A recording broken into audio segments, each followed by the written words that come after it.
Right, we're in. We're in, and joined by Carlo again today. How you doing, Carlo? Pretty good. Lovely day here in the UK again. Yeah, yeah, it is a lovely day. So we've got Shalashaska versus Solitfa.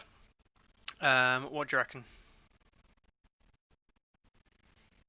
Well, we've got ourselves a Night's Watch mirror matchup, which mirror matchups are always going to come down to more than any other matchup. They're going to come down to who can control the important tactics board slots. So for me, Shalashaska is going to be on the back foot right from the start there because both of his lists run 2 NCUs and both of Slipfer's run 3. hmm So it's going to make battling for those positions just that bit harder from a Yeah. Shalashaska's perspective.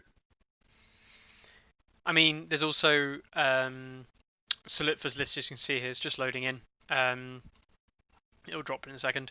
We've got conscripts, vets, ranger hunters, and swarm brothers. And so, I mean, the conscripts in both lists are probably going to be marks that we can see in this particular game mode. But you know, the rest of the three units, you don't really be wanting to mark a unit Sworn Brothers. You don't really want to mark a unit Ranger Hunters, and you don't really want to mark a unit Vets. So there's not a Yeah, huge amount. interestingly, Yeah. of both of their lists, each player is running 2 lists, and yet each player runs conscripts in both of their lists. That means when it comes to Fire and Blood, they both had no choice but to bring at least one unit of conscripts, which is a bit of a get out of jail free card when it comes to marking a unit. It's such an obvious target in that they are one of the easiest units to kill and also have the least damage output. They become the least scary of all the units. Yeah. Selipfa's bringing 3 other combat units, hmm all of which are dangerous, and one of which is going to have to be marked by Shalashaska. Yeah. On the other hand, I think that Selipfa's choice into Shalashaska's list is not quite so hard because there are the ranger trackers there, Yeah. which I think are basically a step easier target than the rest. hmm Yeah. I probably tend to They of agree. course, they of course are not easy to track down and get the points off, but I don't think that they will provide the kind of value that giving the mark to either of the Swarm Brothers or the Ranger Hunters. The Ranger Hunters are the absolute nightmare. You can't be giving it to the Ranger Hunters with their dual profile, their dual strength of melee and ranged at the same time. Yeah. They You. become so powerful with that extra +2 across the board. Their ability to attack, retreat, and then shoot. They Yeah. become such a dynamic unit. And the Swarm Brothers are such an explosive unit that you don't want to pump them any higher. So really it becomes a question of if you're going to give it to those ranger trackers, can you go and get the point off them? Yes. So you know, it's really a big choice for Solitfa. I mean, obviously, none of Shalashaska's choices are good ones to make, but they're all kind of choices that he can make and feel safe knowing that they're going to be in the thick of it. Whereas, yeah, Solitfa could mark this unit of ranger trackers who then might just stand at a distance and shoot and never get close enough to actually really be involved in the battle, and thus is actually taking 3 points away from Solitfa. Um, If Slipford chooses to do that, he's going to have to be careful that he doesn't allow that empowered ranger tracker unit to really basically start to go aggressive onto his own presumably marked conscript unit. They will have the strength to go in there and destroy those conscripts, which is going to be a huge VP margin, killing a marked unit with a marked unit. Um, but if he can keep the ranger trackers only doing a bit of chip damage to veterans, swarm brothers, or ranger hunters, then I think that he will be winning that exchange. yeah, If we say that from Shalashaska's perspective, the Ranger Hunters are a big no-no, particularly with Alistair in them. Then the question comes down to Swarm Brothers with a Watch Recruiter, giving them that extra sustain and grind, or the Veterans of the Watch with the Watch Captain. Hmm. It unfortunately, pretty much in my mind, has to be the Swarm Brothers. As dangerous as they will become, the veterans will just become such an all-round incredible unit if you were to mark them, and they would be so hard to ever destroy, and yet they would be such a dangerous target. Yeah, yeah, agreed. Um, yeah, it's difficult. It's a difficult choice for everyone to make, and especially in the mirror, I think it's going to be difficult for them to navigate this in the right way. There's no activation advantage on either side. The activations for both players are identical. Um, it's both going to be using 7 activation lists. So it's really going to come down to how they utilize those lists rather than necessarily, um, a particular strength one way or the other. Um, I think certainly from a list perspective, it, the 3 NCUs, like you said, is more strong. It's definitely stronger, but it's not like a superb advantage because you don't have that one extra unit on the field. Um, so it's all about leveraging the advantage you have in this game to see how it goes. Um, let's have a look in chat. We've got 3 Sales. Hello, 3 Sales. You had a good time in your tournament game earlier. Good, good. And we've got Carl from West Coast Bannerman. Hello, Carl. Carl Kirsten. Um, yeah, don't mark range units, especially if they've got a melee profile that they're more than happy to use. Um,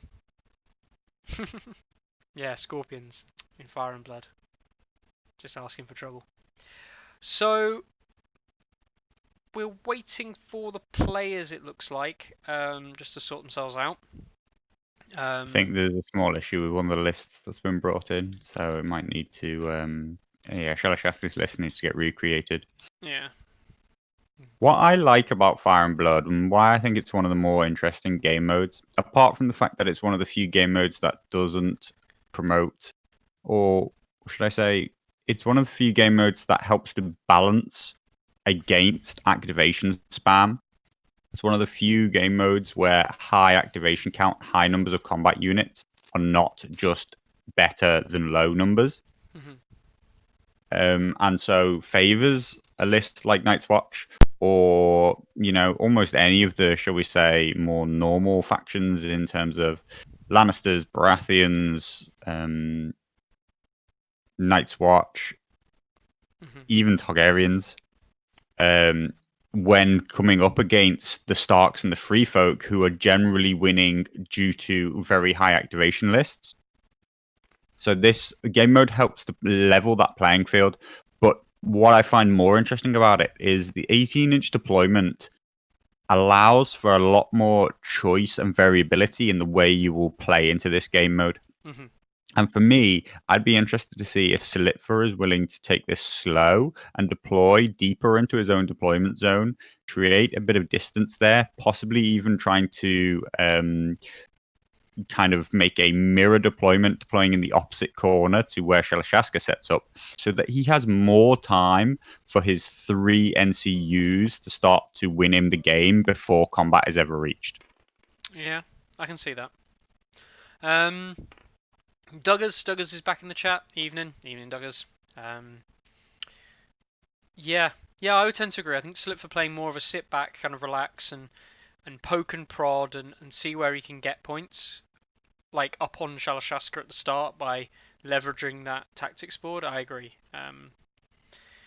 It is worth noting though that is this? I mean, it's worth mentioning, isn't it? Solitfa has got less points on the board. That means that if Shalashaska, as long as he doesn't lose a unit and no one does anything, Shalashaska will win. So the pressure is on Solitfa to do something. He can't just sit back completely and let the game go to 6 turns and nothing happen. He does actually have to apply pressure. True, but when you're running Fire and Blood with an on-field commander, pressure will mount as long as you can activate that commander within 12 inches of an enemy unit. Yeah.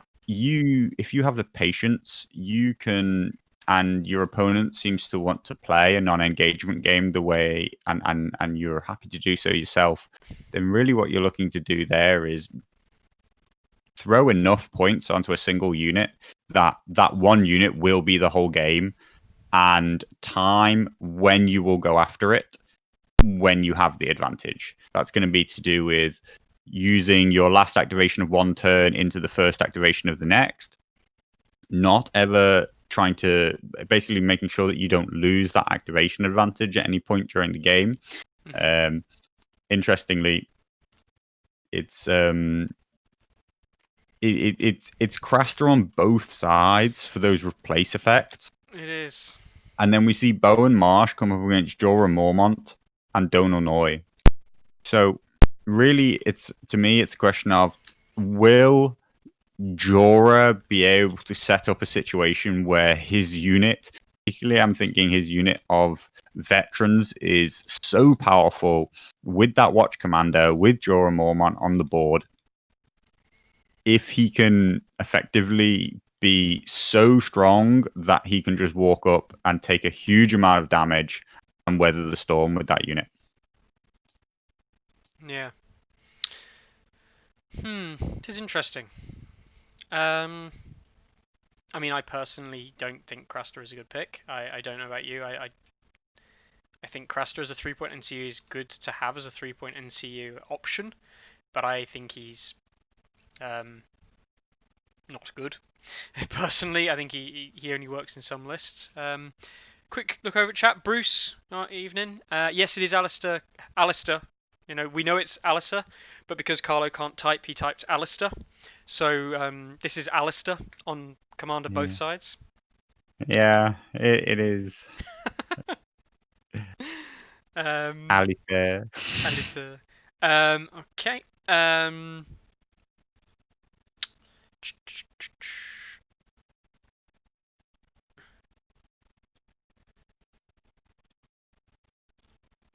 Yeah. So we're obviously just waiting for them to start, really.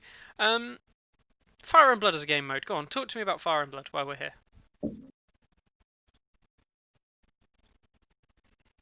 Fire and Blood is explosive. Fire and Blood is an explosive game mode where controlling the timing of an attack is very, very important. Yep. What's important also about Fire and Blood is that you can never ever count a player out as long as they have a single unit on the board that is still marked. If they have one unit on the board that is still marked, their ability to score victory points is incredibly high. And this game can swing backwards and forwards at any time. Mm-hmm. So really, you have to keep your head about you, even if you're sat 6-2 up, thinking that you're cruising. A unit can surprise you.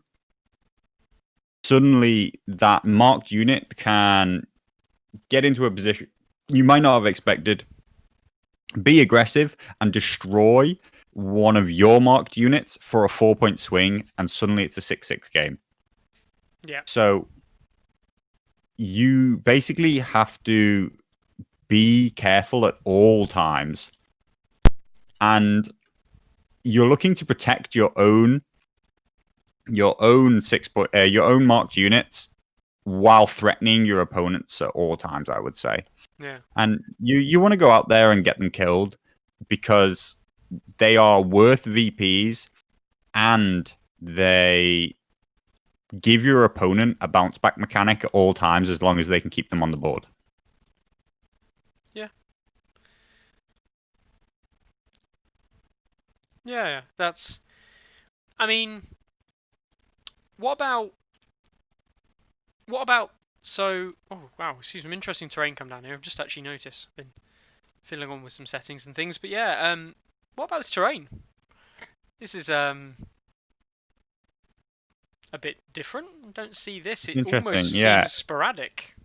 it seems to be Solitfa um placing the stakes.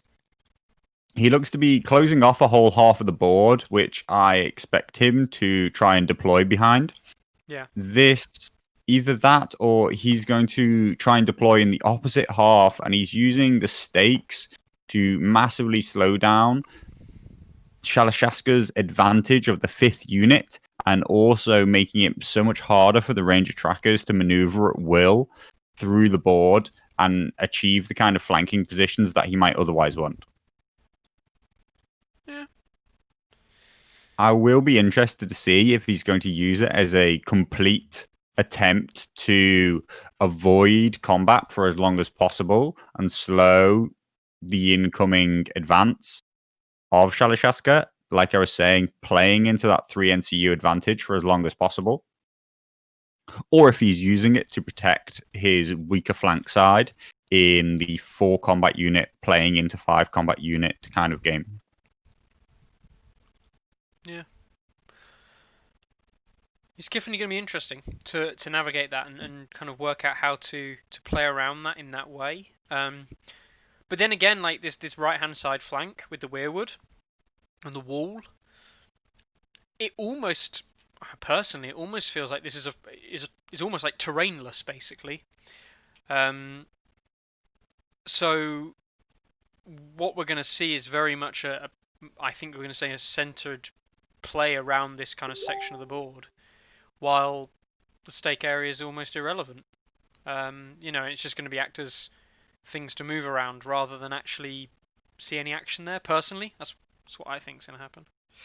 It could be. So it depends whether or not Solitfa is trying to set up a strong side that he wants to play on and a bad side that is then dead space, or if he's trying to use it to say, well, you want to play on this strong side with a weirwood tree and a wall, but I want to play on this bad side of the table, and you're going to have to come across it if you want to engage me. Yeah. But like you say, he can't be defensive forever because of the fact that if there is no engagement, he loses by stint of having less units on the board, less points deployed. Yeah. But I really have never seen a game of Fire and Blood actually go like that, particularly not one where victory points are being placed by commanders. Hmm.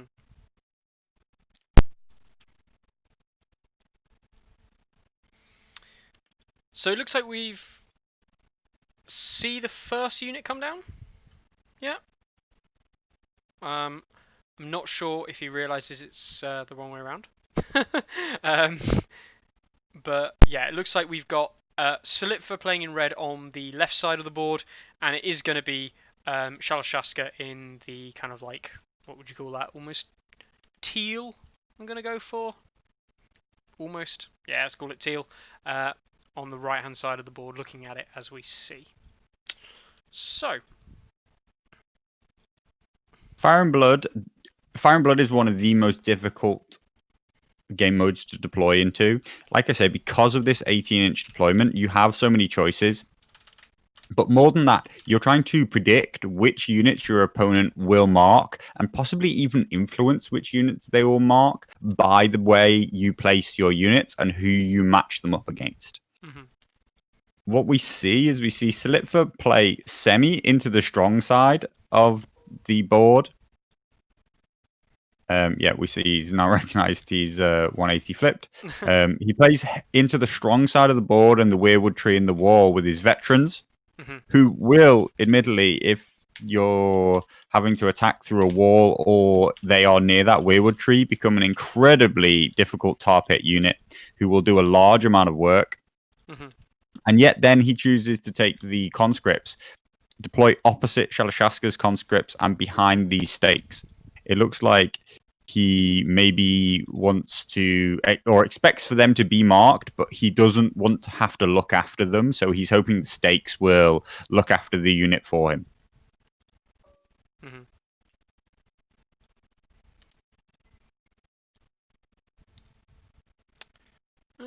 Okay.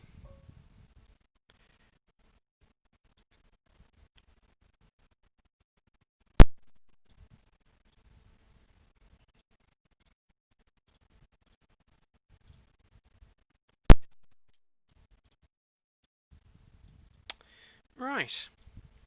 So we can see the deployment shaking up, and it's interesting. We see conscripts and the ranger trackers coming down first for Daryl, right in the middle of the board, and the conscripts placed on the other side of the stakes. I don't know. This feels a little bit like a whoever charges wins moment over here almost. Um,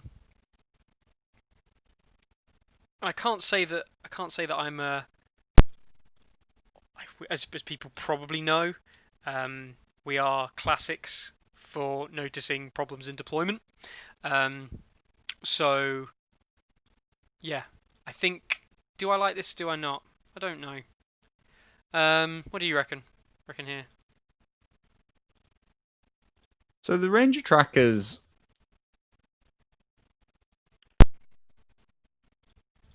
I feel like the Ranger trackers should be on the flank Mhm. because if even if you want to be, um, so we see Solitfa acknowledge that the Ranger trackers could maneuver forward 6, take a 2-inch shift, and shoot at 14 inches. And you can see him measuring to not be within 14 inches with his Swarm Brothers.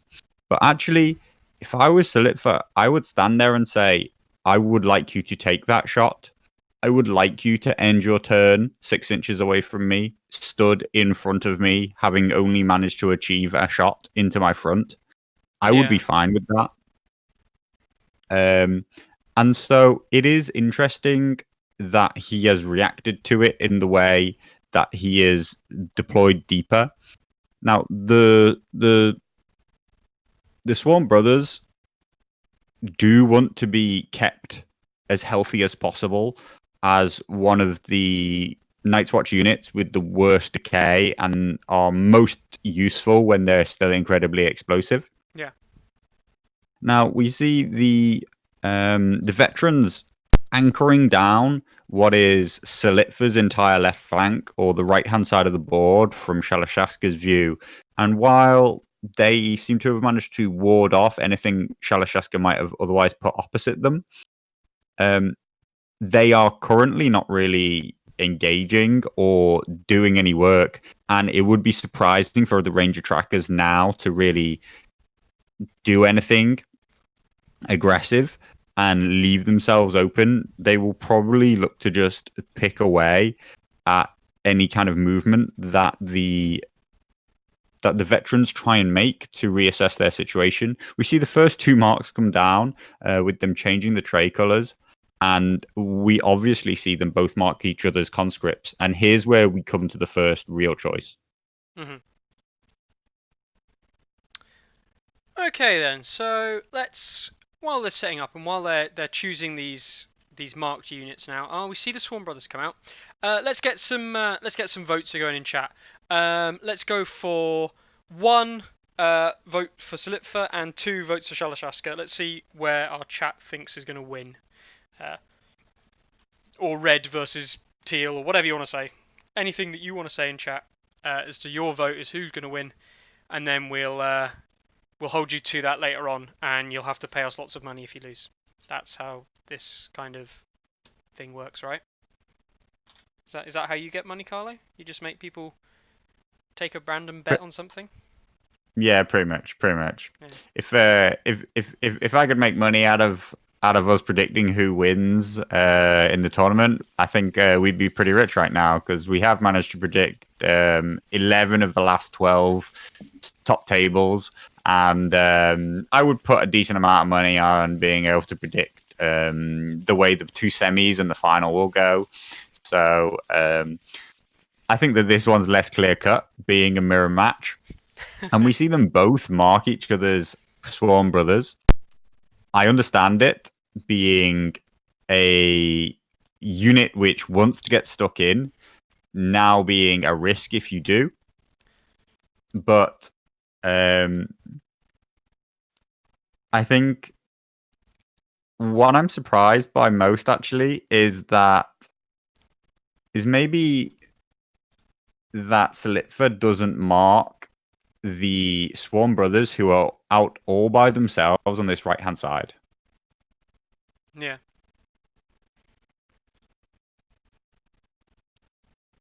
I mean, this Swarm Brothers unit, either this unit of vets is going to turn to face them, or this Swarm Brothers unit's just going to come waltzing down the side and then just curve straight back in.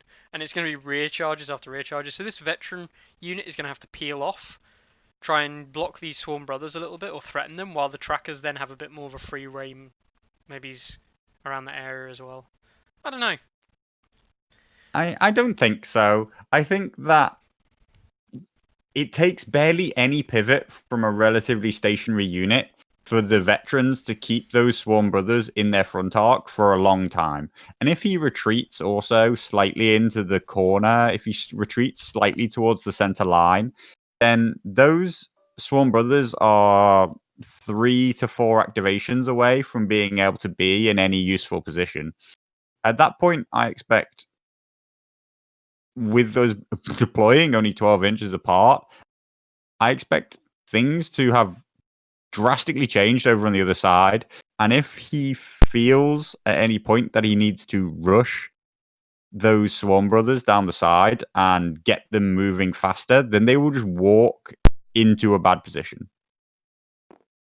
I mean, what I'm looking at here right now is I'm looking at Alistair Thorne in Ranger Hunters against Alistair Thorne in Ranger Hunters, and we know that, as we can see here, we've seen the first couple of plays made. We saw Bowen come out and Jaw come out, and Jaw's influence there for anyone who's not sure. The various different bonuses that you get from him. It looks like he's coming out onto the conscripts. Looks like he's not 100% sure. Yeah, there we go. Looks like he's decided on the conscripts, and he's going to remove the weakened token put down by Bowen. But the key here really is that it was Shalashaska who went first. So Shalashaska will have to make the first decision. Does he want to engage on this flank? Does he want to create absolute hell all of a sudden? And will we see him just YOLO through the stakes with his Swarm Brothers eventually? I don't think that would be a good idea, but I think it might be what he has to do. That or draw Solitfa through them and retreat almost this entire turn.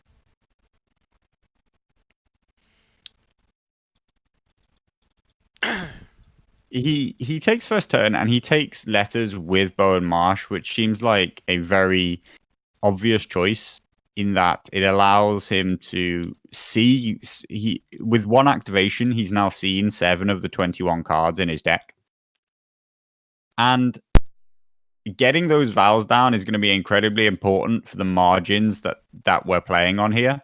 Mm-hmm. But he has given up a lot by making that choice. He gives up all the control over the first turn into the second turn kind of impetus. All has been given to Solitfa, and so he has to be very careful about when he engages and what he does for the rest of this turn. So we see the maneuver come out with Kras today. He didn't go for the replace effect, and he's just kind of sat himself in front of the stakes. Brown base because it's marked. Stakes. I've got to make a play here, make a pun. Is this a mistake? Yeah, that was bad. I apologise to anyone in chat and all the people who just left. Well, can't stand the puns. Yeah, I'm not going to finish that one actually. Okay, so we've got Terra. Hello, Terra. How you doing? So you see the morale check coming out here from Crowns. Oh, he lost a lot, but then you see the D3 for activating them. So he's activating the conscripts here, which is interesting.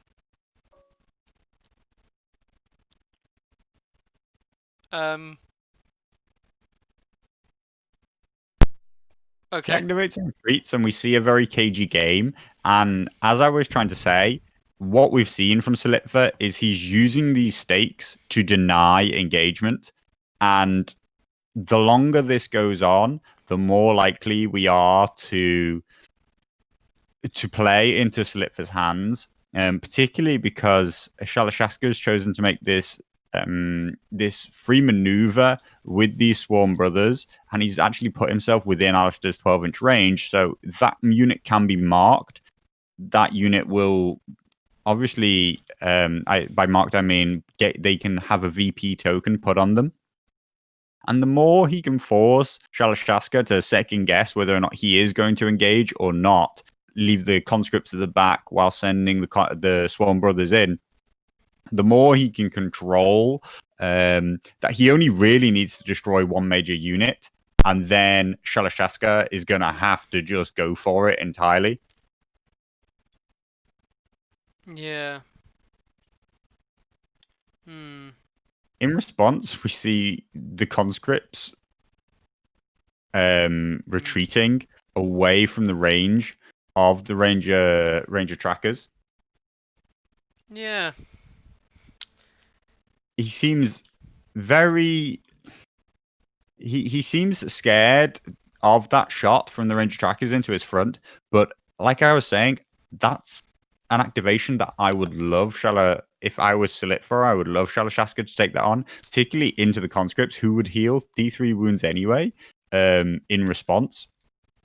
Controlling money bags, that would just be a 3. And it would effectively be a bad choice to take that on. So to shy away from it seems odd. Yeah.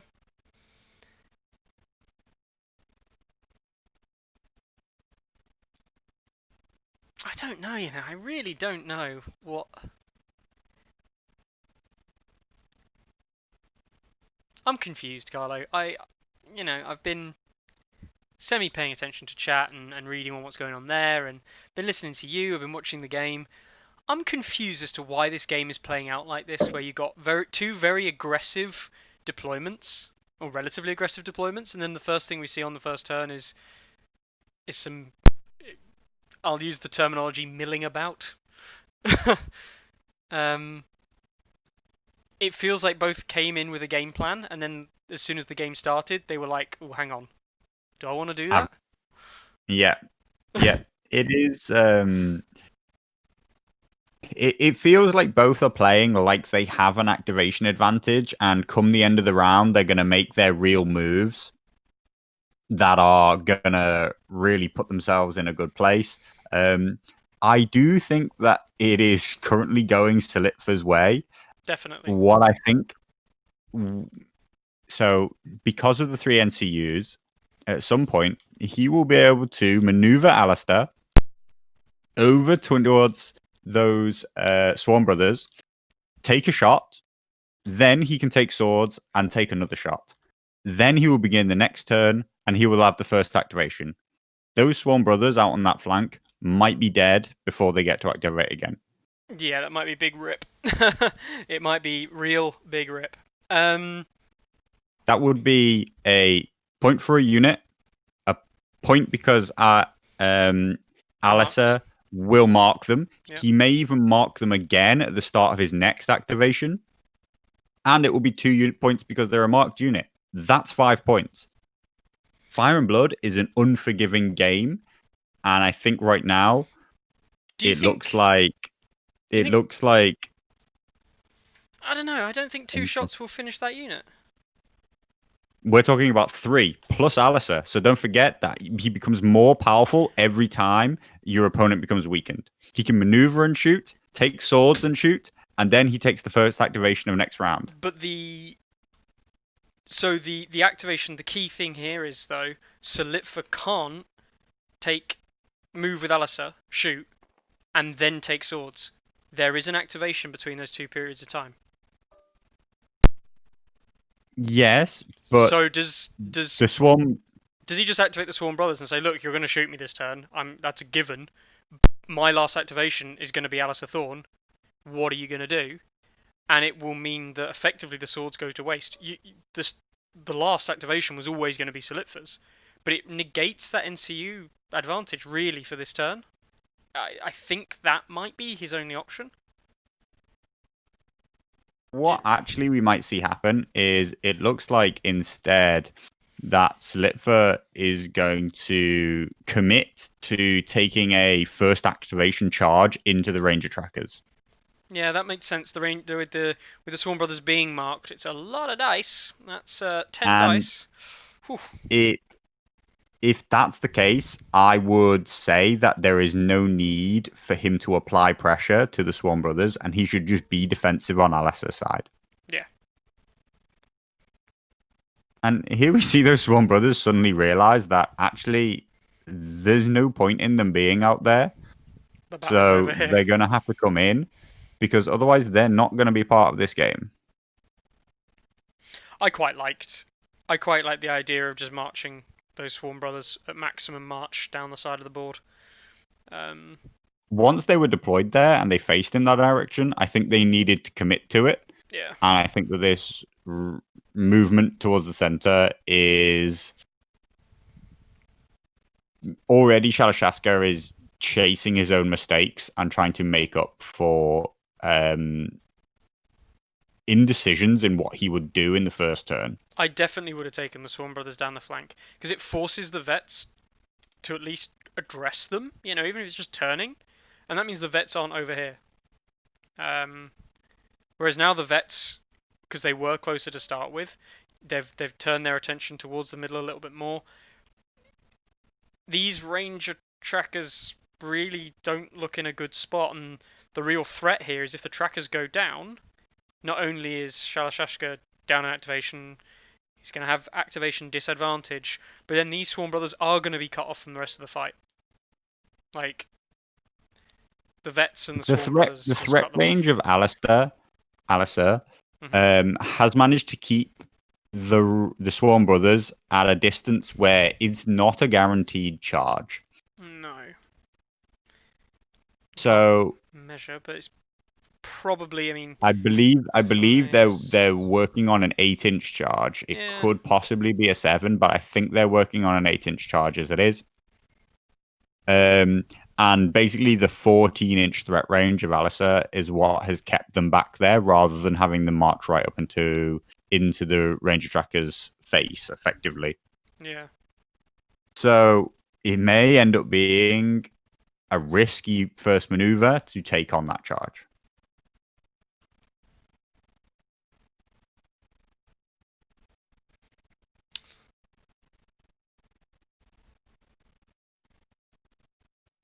So we see some more measuring coming out. It looks like Solitfa might make this play. He's certainly going to drop the token. I'd have thought.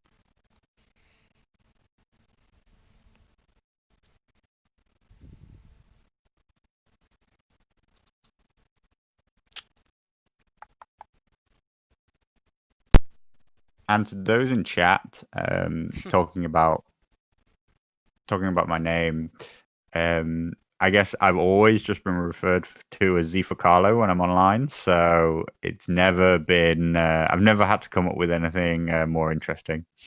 It's a name that's followed me around for almost 20 years, so and it's way too long and boring a story as to why it exists.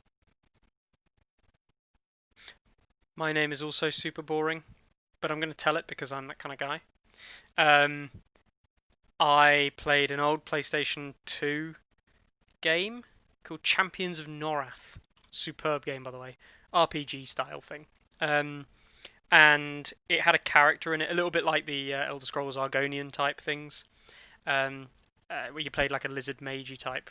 Anyway, I picked that, and um, Mazarath sounded something like a lizard could say. Like I was thinking of like snakes and things, and so I just made that, and it was literally just used it ever since. It's just a random name I came up with. It's helpful that it starts with my first initial and the second letter is my last initial as well. Okay, so we see Alistair Finally, moving. yeah, Douglas. Oddly enough, my some of my family haven't do live in Spain, but I have no Spanish blood in me, so I'm not Carlo the waiter. Oh, and I did used to be a waiter.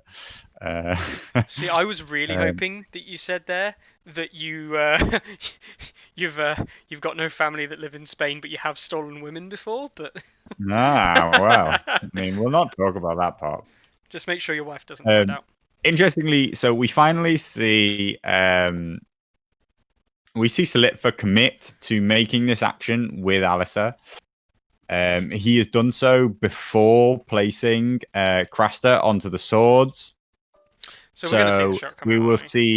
see Shalashaska having this is in response to the Swarm Brothers having passed their turn. So Shalashaska's Alisa will have a action in response, and if we'll see how this first attack goes, how the swords follows it up, and effectively we will see if he's going to commit to a third action to kill this unit off, which would then basically put the Swarm Brothers position a little more in question, though I think that they're not at risk themselves and yet apply a lot of pressure to the Ranger trackers. Hmm. That is, of course, it's difficult talking about this mirror matchup. That is, of course, talking about Solitfa's marked Swarm Brothers are in a very aggressive position, but aren't actually under huge pressure themselves. Is he Now I'm unsure as to what we're seeing happen. undoing the move by the looks of it? He's not happy with where he ended up.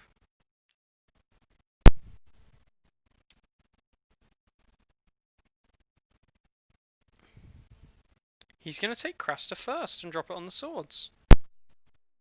Amazing. Honestly amazing.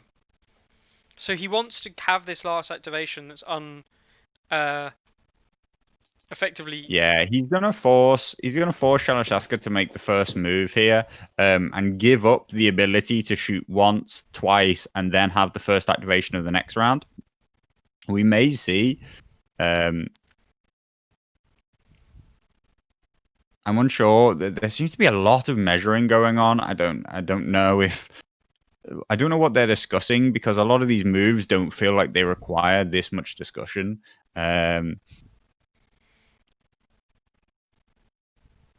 He seems to have taken a 1 inch maneuver, which seems crazy to me. As he now basically within range of Alisa, who could now mark the opposing unit, but I still think that he should put all his pressure into the Swarm Brothers on Shalashaska's left, closest to the stream, closest to this edge. And Oh, wow. if anything, I might think that he should now choose to be defensive and retreat with it because Alistair has been so unaggressive himself. Shalashaska's Alistair has been so unaggressive, but it seems maybe like he's going to take a maneuver and take a shot. Yeah, this is the aggressive thing that we'd have thought we'd eventually see. Big shout But out now I'm to very Pork Chop. unsure about it because doing so massively opens up his flank to the Swarm Brothers. Yeah. Pork Chop Express, thanks for the Twitch Prime sub. Remember, it's completely free to subscribe if you've got Amazon Prime. You get a free Twitch Prime sub every month, and if you spend it here, then it costs you nothing, and it helps us. You know, do things with the stream. Look at all this production quality we've got going on. The things over there, that was like that. See, that's good production value. We've got things over there. We've got like a banner up there, and we've got like merch down there that you can go and buy, and you can spend more money on Northern Realms Gaming, which is a huge mistake. Don't do that. Right, the attack. It's finally come in. We see the first attack come down, and it is not a good shot. Oh, is that He 3 has, with hits? his maneuver, very much committed to this. He's opened his flank up entirely to these Swarm Brothers. His first activation is going to have to be with this Alisa unit, What a and it garbage looks like he's save. pretty much going to have to commit to going in with a charge. The morale test will be important because he could really do with a rank being knocked off the unit before he makes that charge as the first activation next round. You saw that bounce, right? Shalashaska passes the morale test, which is by far the important part. And the question is do does Shalashaska have the defensive cards to blunt the attack, or does Solitfa have any necessary cards to help push this through this damage? Because I Hmm. think he's quite optimistic if he thinks he's going to do 9 wounds and carry on through. He may Yeah. be able to attack.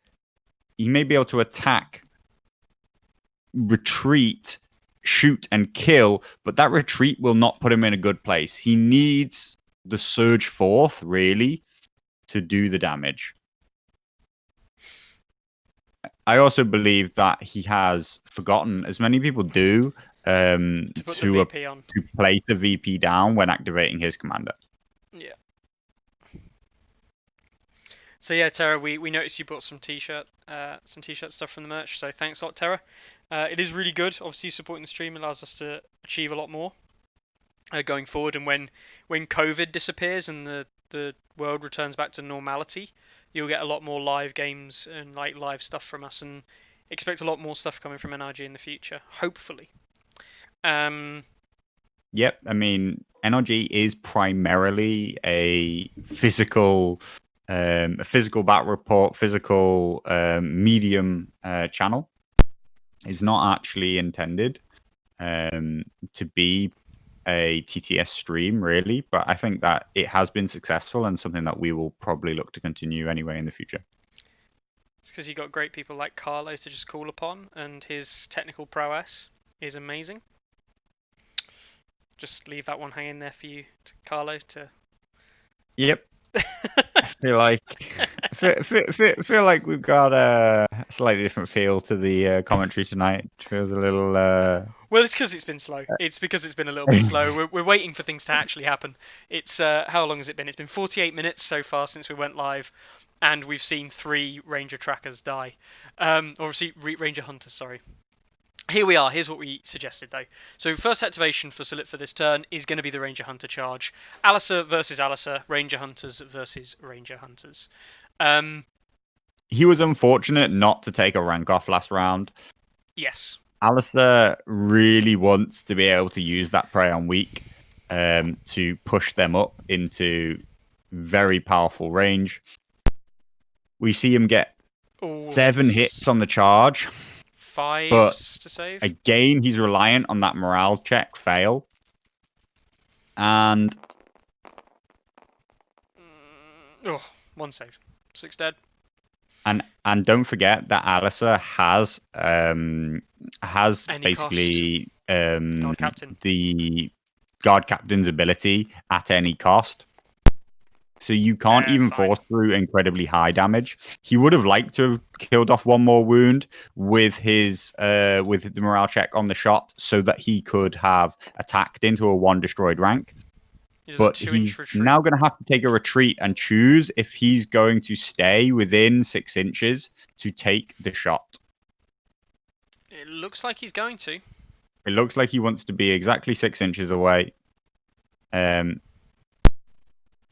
Again, there's no need to measure these things. There is a button which shows you exactly where 6-inch range is, and the ruler is really not very accurate. So these are just seems to be. This game is slow, and a lot of indecision seems to come from the fact that these players aren't as experienced with TTS as they could be. So we do see them back off to the 6 inches, exactly what we'd expect. And then they're going to stand there and shoot. So we are going to see the Swarm Brothers. They are actually going to be charging in the front if they charge Alistair Thorne's unit. They will charge in the front, and they will have to go through the stakes. It is dangerous, but I think it is entirely worthwhile, particularly considering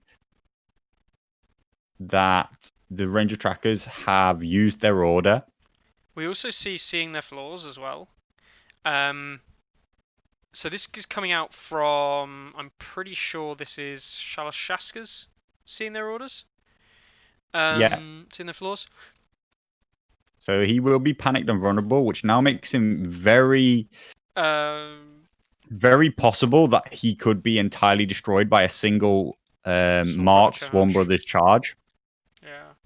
What matters there is, yes, Alisa has been incredibly aggressive and managed to destroy Alisa.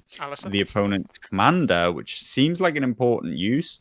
But on the flip side, if you give yourself up to a marked unit, that is a far more significant outcome than the unit you've managed to destroy yourself.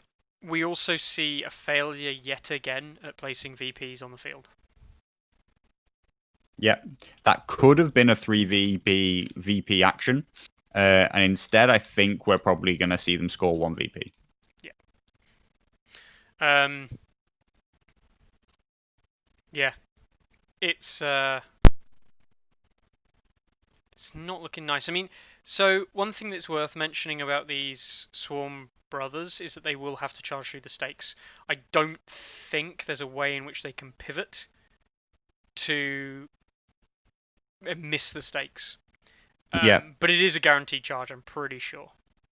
It would be a guaranteed charge. He would take damage for doing so, and he hopes that he doesn't lose a whole rank off of it. Yeah, so he's guaranteed. He manages to not be into the stakes after the completion of the charge, but he unfortunately does lose a full rank, which is going to hurt him a lot in his potential to wipe this unit out. Yeah. He is also unfortunate that with the swords still on the table, the natural reaction is for the ranger is for Alisa and Solitfa to react by taking swords and then take another free retreat action. You'll notice he only rolls the 1d6, not rolling the 2d6 for hindering. So they missed. It doesn't actually matter, but this could have actually been disorderly, with 2 dice picking the lowest and 1s and 2s being disorderly. If Solitfa does survive this attack, he will actually be in a relatively good position to take swords and make a long retreat and leave those Swarm Brothers in quite a bad position. That is all hits, though. So that's 8, 9, 10 with crit blow. That's 10 saves on 6s. 10 saves with vulnerable. So the question is, can that panic check be forced through with the panic token? Which it can't be with Alistair's. The unit will not die because of Alistair's order. Of right? course. We see he reveals he has fire that burns against the cold by accidentally revealing the wrong card in his hand. He's actually going to play Shields That Guards the Realms of Men for D3 blocks. And this unit is now guaranteed to survive, and it is guaranteed to be able to attack and retreat. And the only thing you would be scared of is something like Pathetic Attempt. Alisa does have some interesting cards. So you do have to be careful at times when playing into Alisa. 6 dead. And then he takes the morale test. I would almost spend the vulnerable there to get the extra 1. Oddly enough, he has revealed that he has fire that burns against the cold, so I wonder if... Reroll the 5? Again, I wouldn't waste fire that burns against the cold here. You have Alistair's ability to ensure that you only take the 1 wound, so failing this panic check is not a big issue. Yeah.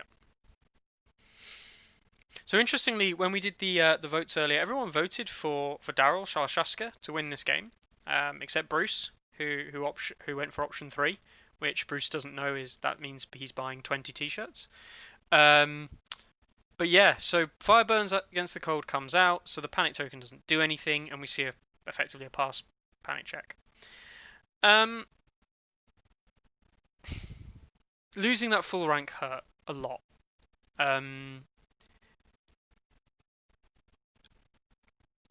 Are we just going to see the swords? Is this? We should. We have to see the swords. If you don't see the swords, then Shalashaska will take it and will wipe the unit out and will score heavily for having done so. If we do see the swords, he gets to make a reasonable attack against the unit that has lost a rank with Alisa into a free retreat, because Swift Strike, after this attack is completed, the unit may make a free retreat action, not an order. So he is able to do that multiple times per turn. And there's the swords.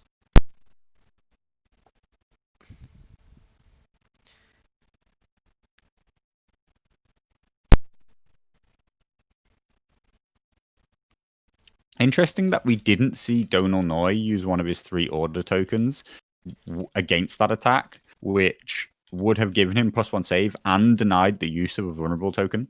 Yep.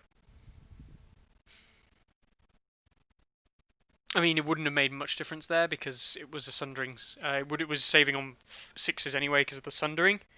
Raising it to 5s is not actually statistically going to be that great for him. It would have pretty much guaranteed that the unit didn't die, but we already knew the unit wasn't going to die from the number of hits that he actually rolled. So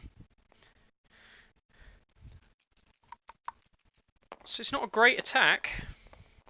He does hit on 2s. He's hit with Only 4 out of two. the 6, Only two. and it's resulted in two Two wounds, half a wounds. rank. He does need to be careful here that Pathetic Attempt doesn't come down. I forget the exact wording and strength of Pathetic That's a Attempt, but it's a failed failed morale check, morale. which is 3 now going to morale. take out a question whether or not Pathetic Attempt is something that exists. And we see the retreat, and it comes up 6, which means that we have a 12-inch retreat. This unit can go wherever they want, back behind these conscripts. And these It doesn't Swan need Brothers to. are now very dangerously positioned. Solitfa could choose later on in the turn to charge with his marked conscripts, allowing him to score heavily from what's left of this unit. So the thing here is that I don't think Alistair needs to back off. Okay, he chooses to back off quite a long way. Um, he didn't. I don't think he needed to almost, but it does put him out of range. Um, It's an interesting choice. The question is, you are still within maneuver and shoot range, because yes. that is a 14-inch threat range. And to make them safe in that way, I think I quite like. Would you You do consider? give up the option to charge later on in the round. Would you Um, consider though, in this scenario? Yeah, we see Moneybags come out with Bowen, so we're going to see the card advantage come back to Shalashaska as well. Do you like dropping Craster from later on in the round, of course, but dropping Craster onto the maneuver and then just rolling those Swarm Brothers, those marked Swarm Brothers, over to that flank between the 2 units of stakes to just get them nice and close? Shalashaska's going first next turn. He's going to get a charge off. it's going to have to be very late in the turn, and because of the fact that Solitfa managed to remove Shalashaska's Alisa Ranger Hunters before they even activated, he is an activation down this round. He will not get the last activation, and he will presumably, if he did that, would get countered by being charged by the conscripts. Yeah. So Shalashaska has lost activation parity, and he is now playing to not have the last activation of one round into the first activation of the next. So he did take And the instead, we horses, see him but heal up the unit with Craster anyway. He has covered up the horses, considering it to be the position that is worst for him, for what Solitfa could do the most with. What I find interesting is that we have not seen these marked Swarm Brothers make a charge into these Ranger trackers, even though we considered that it could have been the most important activation last round, were it not for a whole load of action to happen over on the left-hand flank. so we see Crown's come out for Craster, and he just going to heal the 2 as well. Yeah.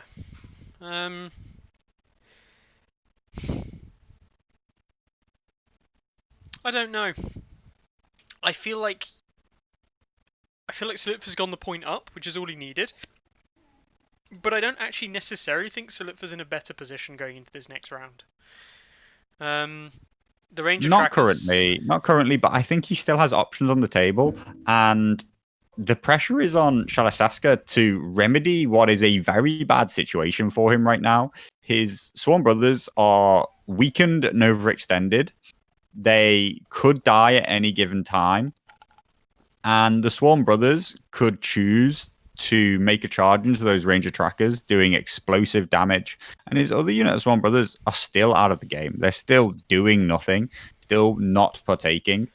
Um, at the I moment, Yeah, I think right now for Shalashaska, what he needs to do is he needs to just go and threaten with this lone unit Swarm Brothers on the right flank of the stream. This unit needs to come into the game in a big way and just plonk itself there and go, right, I'm coming. And almost act as a way of getting Solitfa to do something with the vets and commit somewhere.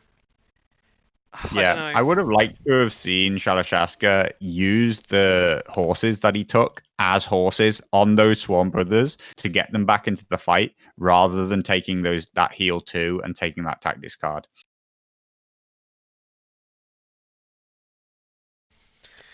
So we see the conscripts being activated because we know that horse maneuver has been taken. And the opposing, yeah. So we see. Oh no. Exactly. So for a second round in a row, we see these Swarm brothers take a maneuver in towards the center of the table, moving 5 inches. They've achieved in 2 rounds what they could have been set up to do right from the start. So I again ask the question: why were they ever deployed out there? I mean, I've got to be honest. I think if he deployed them out there, he should have just deployed the rest of his army out there.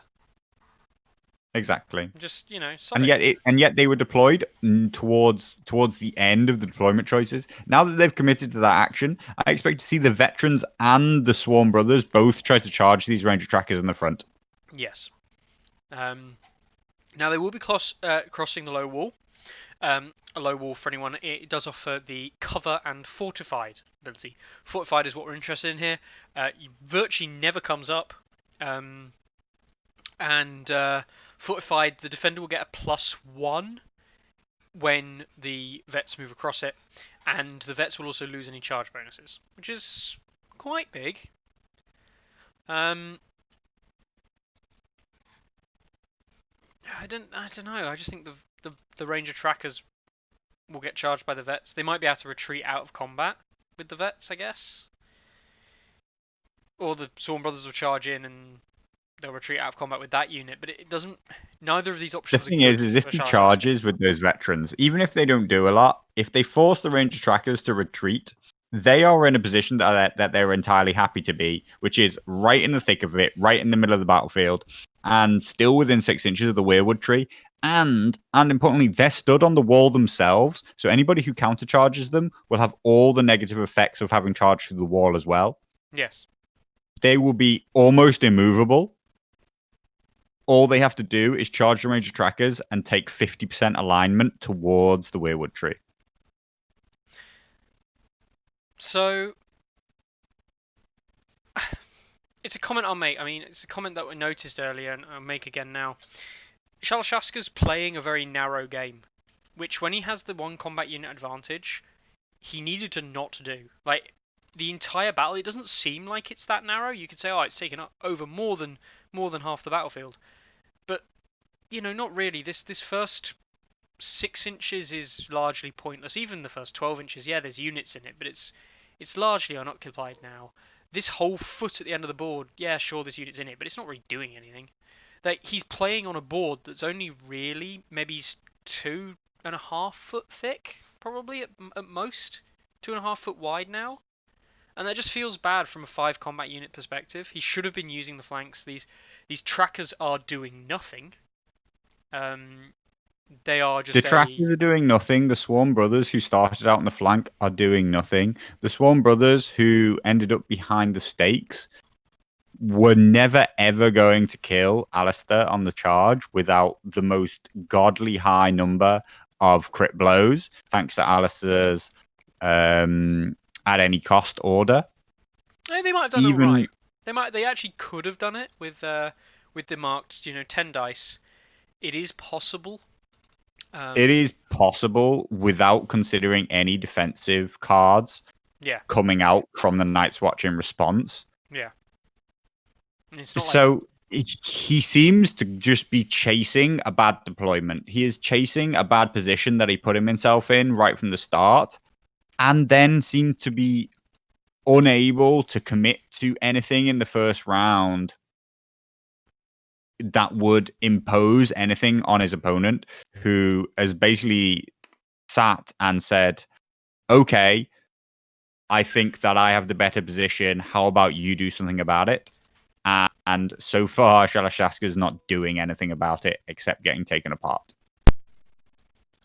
so. You see the Swarm Brothers do the charge. You know, it's what we kind of expected. It was either the Vets or the Swarm Brothers. Is he going to align now? Interestingly, he's looking. He's looking at that Swarm Brother unit, knowing that that has a, pardon me, potential flank charge onto these guys.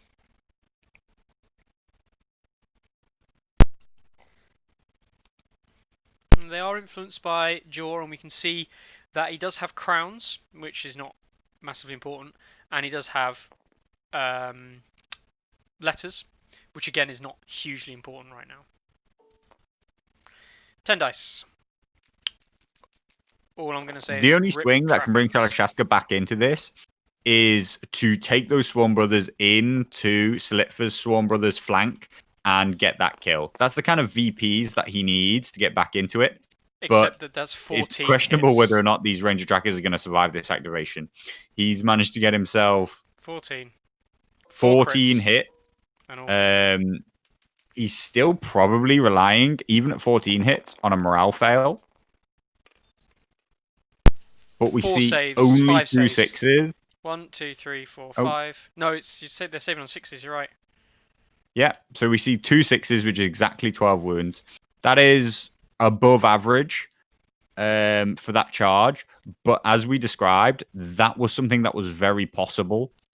And Did he just it go up by 3 a bit of points? an oversight that they were there in the first place, and it was a big question about why they were still there late into that round.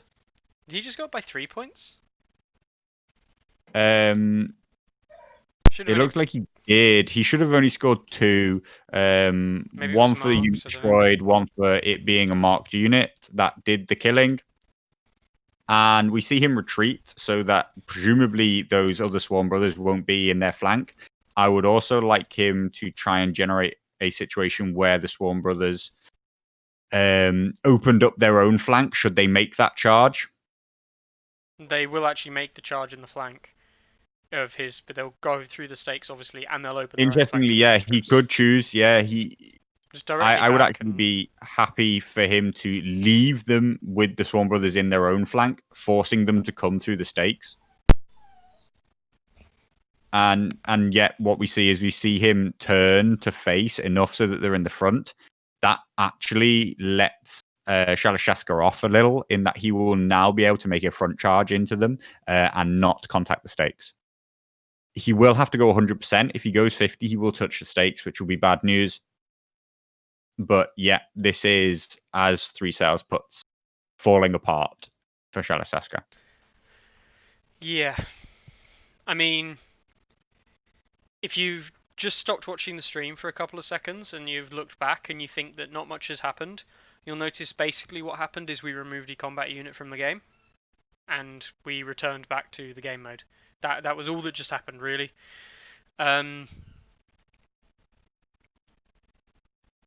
The vets, I mean, it is Fire and Blood. Anything can happen anytime. You know, these big swings can change in Fire and Blood, like quite significantly and quite quickly. He does still have both of his marked units on the table. Yeah. They can score VPs fast, but you can see that Solitfa is playing incredibly defensively now, as he should be.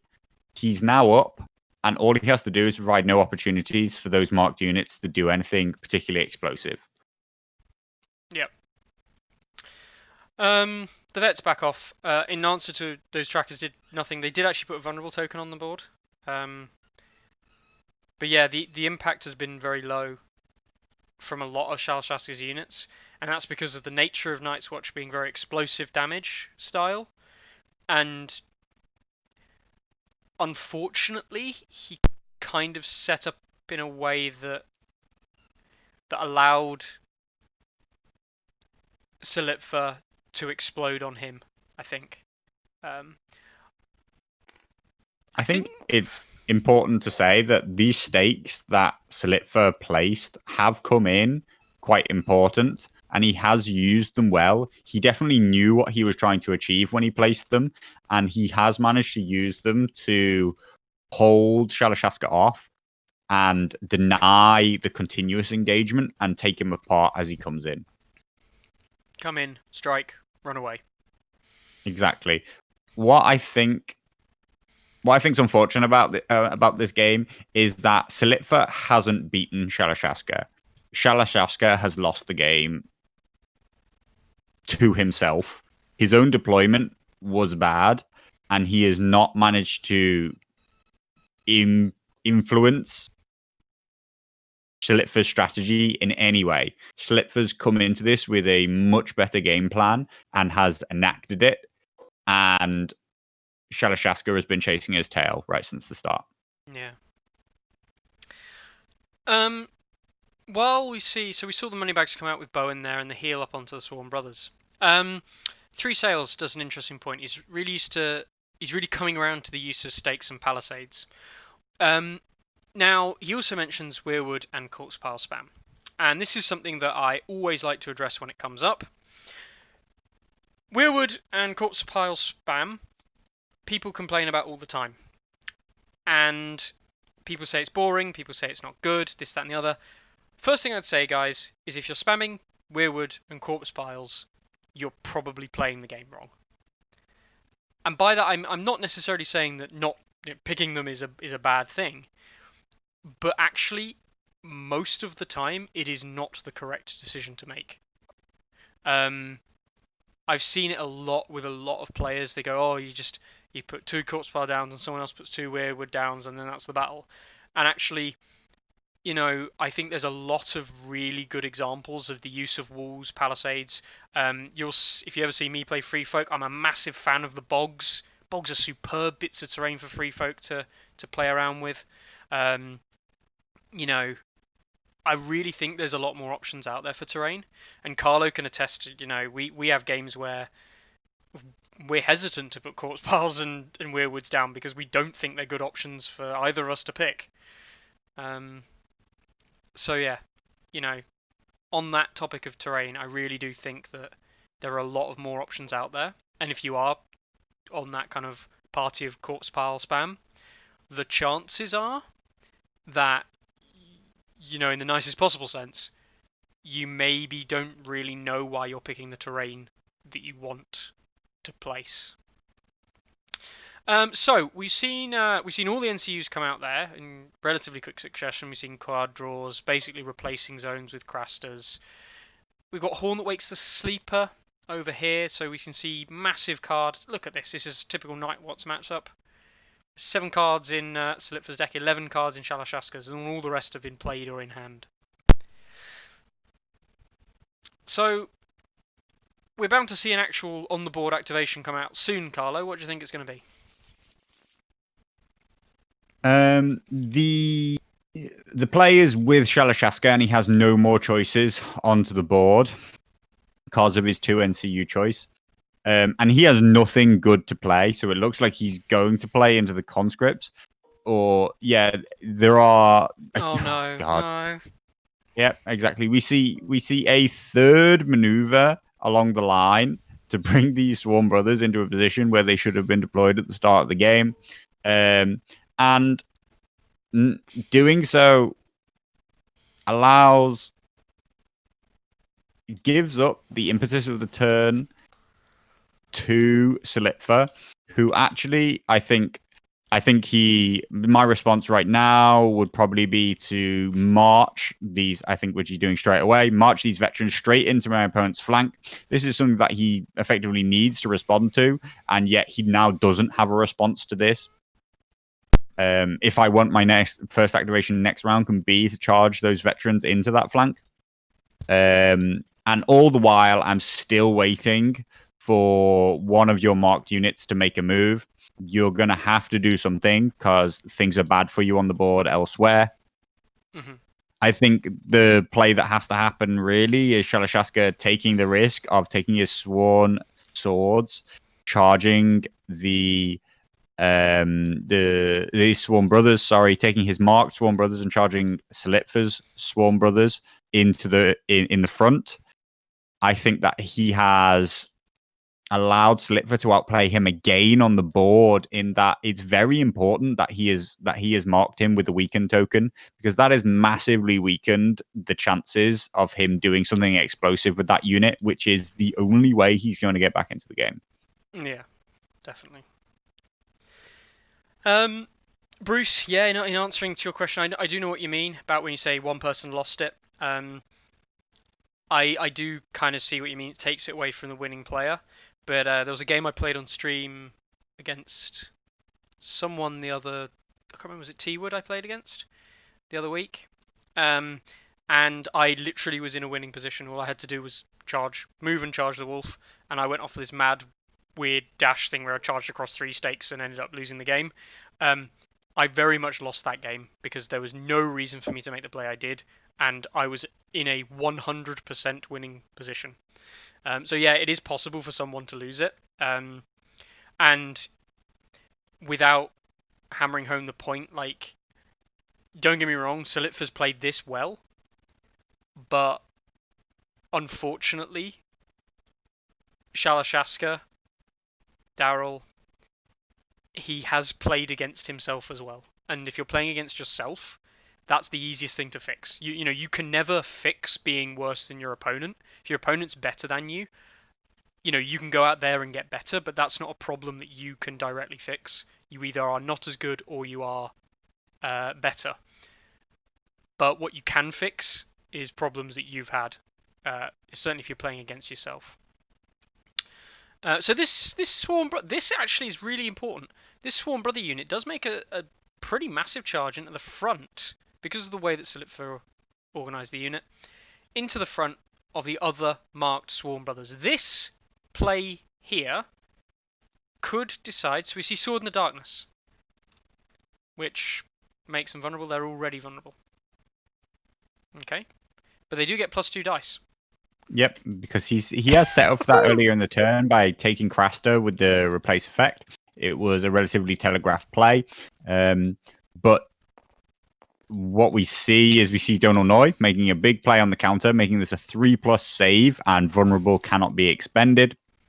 Combine that with weakened, and I think we're going to see what could otherwise have been a very explosive play turned into not very much at all. God, that's an atrocious roll. Yeah, I No guess crits 5 and lots of misses assists. of 10. Interestingly, Sorry, only 5 odd misses of numbers. 12. Did anyone see that? It was 5 only of ones, 12. threes, and fives. Yeah, no, there's the 1/6. Yeah, of course, that is actually very bad. 11. It's a question of whether or not Solitfa will even force him to re-roll this. He may just choose him to make him re-roll the 6. Things could get worse if he chose to have him re-roll everything. It could get a lot worse. The fire burns And I against the think we cold. see the fire that burns against the cold denying the weaken token, which is a very important play. We see 6, It's going to be 12. 12 hits. We see 12 hits coming in against 3+, which becomes 4+ because of the sundering. 4+ saves. Should be 6. about 6 wounds. The vulnerable can't be used because of Donal. Yep. It should be impossible for these to die with the morale check. Yes, assuming And with a no hand bad like that, rolls. we expect to see Oh, some counters come too. Shield of the Realms of We see the Men. shield that guards the realms of men, Oh, another 3. making that 9 hit.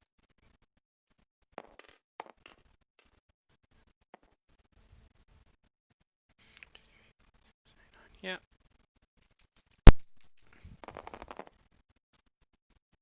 And 5 fails. So 5 dead.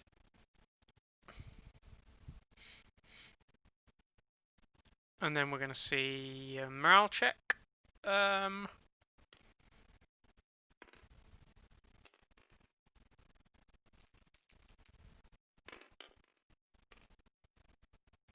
Pass. So that was a scary 12 dice Swarm Brothers charge, and it killed 5 people.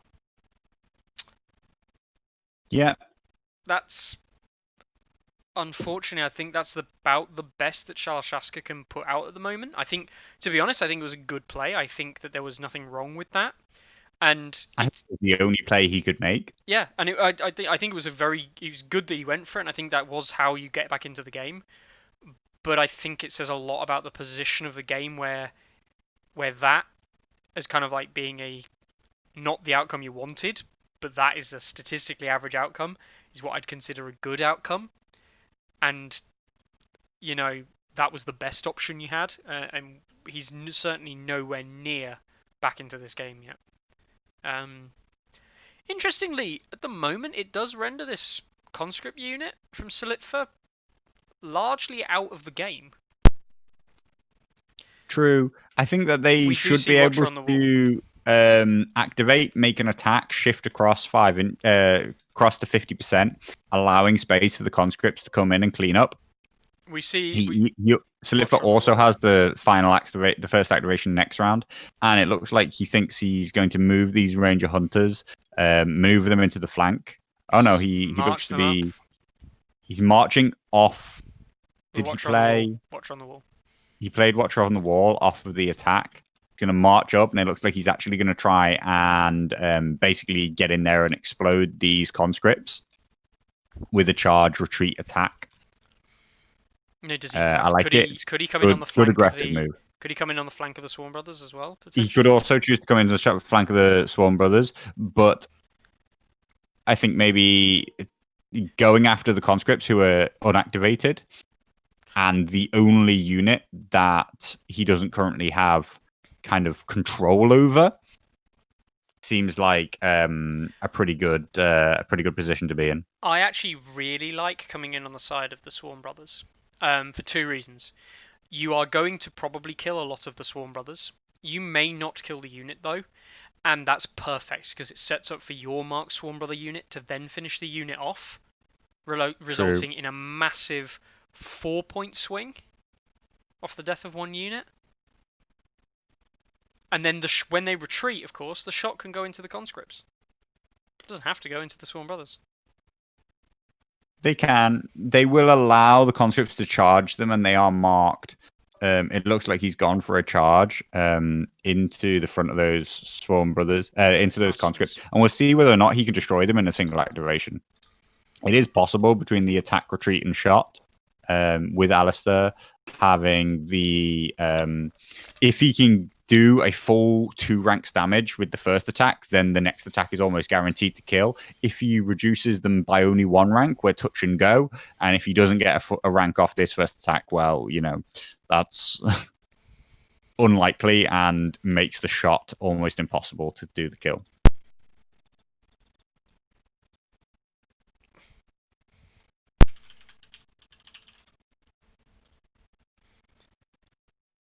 I do like how aggressive Solitfa has been. Bruce has been talking about when we said that Shalashaska has beaten himself. Mm-hmm. That is playing down the positive plays that Solitfa's made, and I think he has made some very aggressive and well thought out moves with his Alistair Ranger Hunters, and he has timed their attacks well and gotten good value out of their abilities. And Definitely. if you are getting good value out of your expensive units, then you are probably winning the game. Yep. So we see the Shield that guards the realms and men being dropped on the conscripts. That's going to plop D3 hits. I am correct in saying he controls money bags at the moment. The D3 doesn't activate twice off the card. No.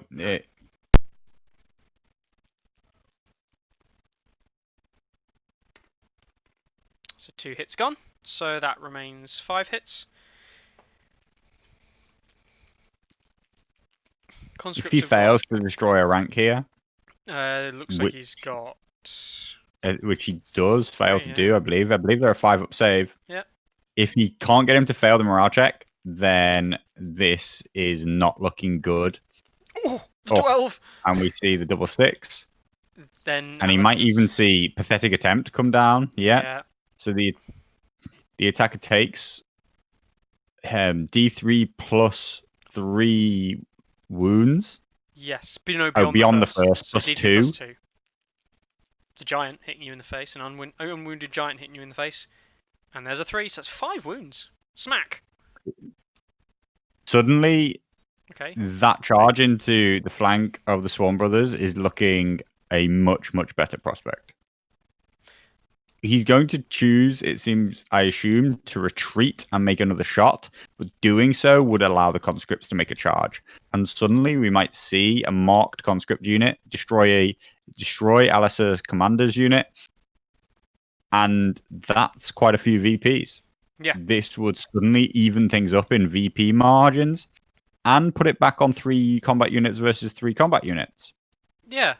Yeah, I Still, mean... he's in a hole, but he does have 2 marked units on the board, and that is always dangerous.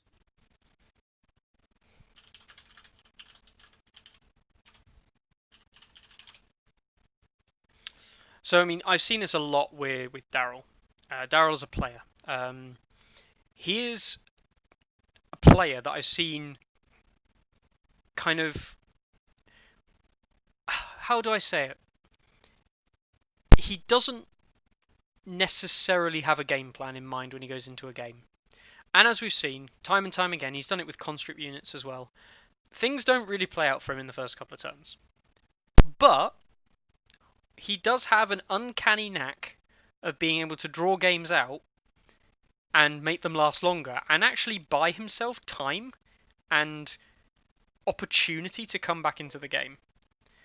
So we see only a 1 inch from these Ranger Hunters. They are not going very far. They didn't have any brilliant places to go. So the 1 inch isn't that important unless he was willing to cross some stakes to make the charge hard. But these conscripts are Really, bearing down on them. really, this action has gone very badly for him. Mm-hmm. And it's very likely that these conscripts will charge and destroy him. That puts the pressure on him to do something about the Mark Swarm brothers. So, That being said, the conscripts might be down another rank by the time they get to make their charge, because we are going to see the shot come in here, of course, from the Ranger Hunters. that is true. They will lose the rank. They will be fighting presumably. Oh, that is a large drop off of 7 to 4. But don't forget, Shalashaska currently controls the bags, and when they activate, they will heal 3 automatically. So it's a decent chance that they'll be back onto full ranks. We'll see how many this shot does. Solitfa really wants this to do at least 4 wounds. He wants them to be attacking from their their second rank profile into 4 dice with a +2. That gives him an actual chance of surviving the charge. Mm-hmm. We see but a single wound after applying Shields That Guards the Realms of Men. And this money bags that Shalashaska took as his very first action is looking more and more important as the round goes on. So, Carl Kirsten says something interesting in chat there. He says that the pivot after the retreat actually happens after quick shot. What do you think of that? Is that right, Carlo? What do you think? Ooh, ruthless approach coming out onto those guys. Scott appears back in the chat and asks what happened to the trackers. Well, in one activation, they were removed from the board. So, after this unit completes a maneuver or retreat action, it may make a free ranged attack. That's 9 dice coming from conscripts on 4s with a reroll. This is pretty scary. That's half. I believe that I do agree with that interpretation. That I will look at the rules. I will look at the specific wording for the maneuver itself. It doesn't actually say it's a maneuver. It says it's a retreat action, not a move. It refers to a retreat action as a move, actually, but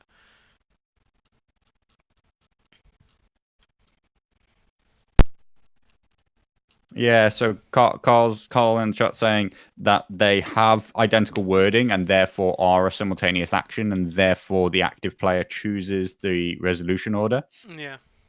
which would mean that that would be into the flank, causing it to be 6-up saves. It would have caused one more wound, and it would have been a -1 on the morale check. Yeah.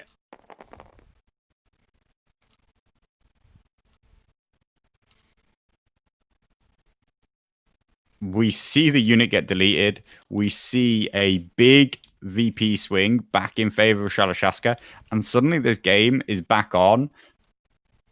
Yeah. I think I have to agree with you that it would have been a much, much, much better play if he had taken that charge on into the Swarm Brothers flanks. It would have meant that his unit was further away from the conscripts. It would have meant that the conscripts, if they wanted to be as aggressive as they were onto Alice's unit, that Solitfa's conscripts could have come into the game. And what we see here is almost Solitfa's conscripts, because they've been playing so defensively, they're almost sat back and they can't really do anything at the moment to impact this unless they really want to take on this horrific charge through the stakes at the Swarm Brothers or the conscripts. You know, either of For these me, things. when I think back, the thing I would have liked to have seen most is probably actually for him to have taken horses and been a bit more patient with it. He could have taken horses and taken a free attack with those ranger hunters. Yeah. And he may have been able to get into that conscript flank and avoided being in a position to be charged at all. Instead, he's left with a horses zone that he can't replace its effect because he has already used Craster, and he doesn't currently have anything good he would want to do with it. His current choice seems to be, to me, that he needs to attack with these Swarm Whoa. Brothers, Whoa. making them 50%, 2 seconds. and then Take the black on Alisa. So Alisa has been on Daryl's side, then he died, and then he's changed back to being here. Sorry, I just thought, wow, oh, just that's noticed yeah, that come that's a out. pretty interesting play. Alistair has great all-round potential, particularly as the game goes on, and it's looking like a big Momentum shift. momentum swing is the right way to put it. It's a big oversight, a big risk, and has gone incredibly badly when you consider how many resources Solitfa put into that whole set of moves, that whole chain of events. He created that situation through his use of Watcher on the Wall, And it actually and paid out. He he lost out of it. and he is entirely lost out. He killed one conscript in total, lost Alistair, lost the unit, lost 3 VPs, and gave up Alistair to take the black. And lost his commander. Lost his commander. He finally remembered to put 1 VP down onto the table. Oof, But that is rip Swarm Brothers. that is a big hit. We see them take a morale check. Oh no, that's 2 more dead. They're onto that last rank, and they're definitely now within range that the conscripts could charge and finish them off. Yeah. I think that that is a risk worth taking. Definitely. You know, there's only 3 there. Your conscripts with 9 dice on 4s. You know, with a reroll, you're looking at probably 4.5, and then half of that, 7 hits, approximately. So there's no reason for you to not take this charge. 7 hits. He's only going to save in half of those. He should statistically die from the conscript charge. And you can afford to take D3+1 wounds on the stakes as long as you don't lose the full rank. Losing the full rank will be difficult for the conscripts to necessarily, on statistical averages, finish off all three Sworn Brothers. That we didn't see a shield that guards the realms of men get played against that last attack can relatively convince us that Shalashaska doesn't have one in hand. Yeah. So you shouldn't be worried about that when you consider the conscripts charging. So we see a maneuver come out, I'm guessing, from Donald Noy. Where's it going? He may even Is he in a retreat? The Sworn he Brothers. may even try to retreat to allow the conscripts to charge, not through the stakes. Oh, he decides not to take the maneuver? I don't know. It is a possible option. His other choices, of course, the veterans may be able to get into the rear of the Swarm Brothers, which would, of course, really make that charge something that's going to hurt. The top of next turn, yeah.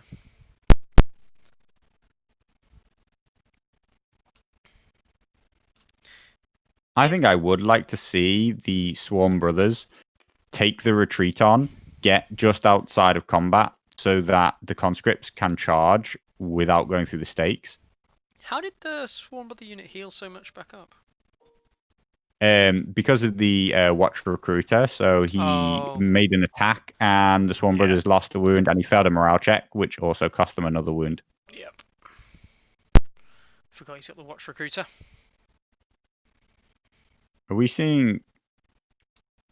No, yeah. Charge. We see them charge through the stakes, and the question is does he keep his full ranks? And does he Quite an important role for him. did we see double fives come out? I missed that. Yeah, he keeps the full ranks. And it's not disorderly, I'm Keeps guessing. the full ranks, which means it looks very much like that. Statistically, he. Oh wow, that's not a good start though. With just 2 hits, he's gonna need those rerolls, and he really wants to put that up into. He wants him to be rolling 7 defense dice really here, but he's only gonna roll 6. 6. Should still happen, But it's not guaranteed. but definitely the luck could turn against him here. Oh, there's one With guy just left. 2 wounds. We should see another one get healed onto the Swarm Brothers because of the Watch Recruiter, I think. Yeah. And that's a his pass exact morale. wording. Engaged. That is a pass morale. Absolute lad, and seeing their flaws comes out. It seems like a huge play. And yes, it is important, but we can't forget that Solitfa has first activation next round. He is still going to destroy this unit. He would have loved to have killed the unit, allowing his first activation to be a charge with the Veterans of the Watch. But as it stands, he's still got the chance, the guaranteed opportunity to destroy this unit.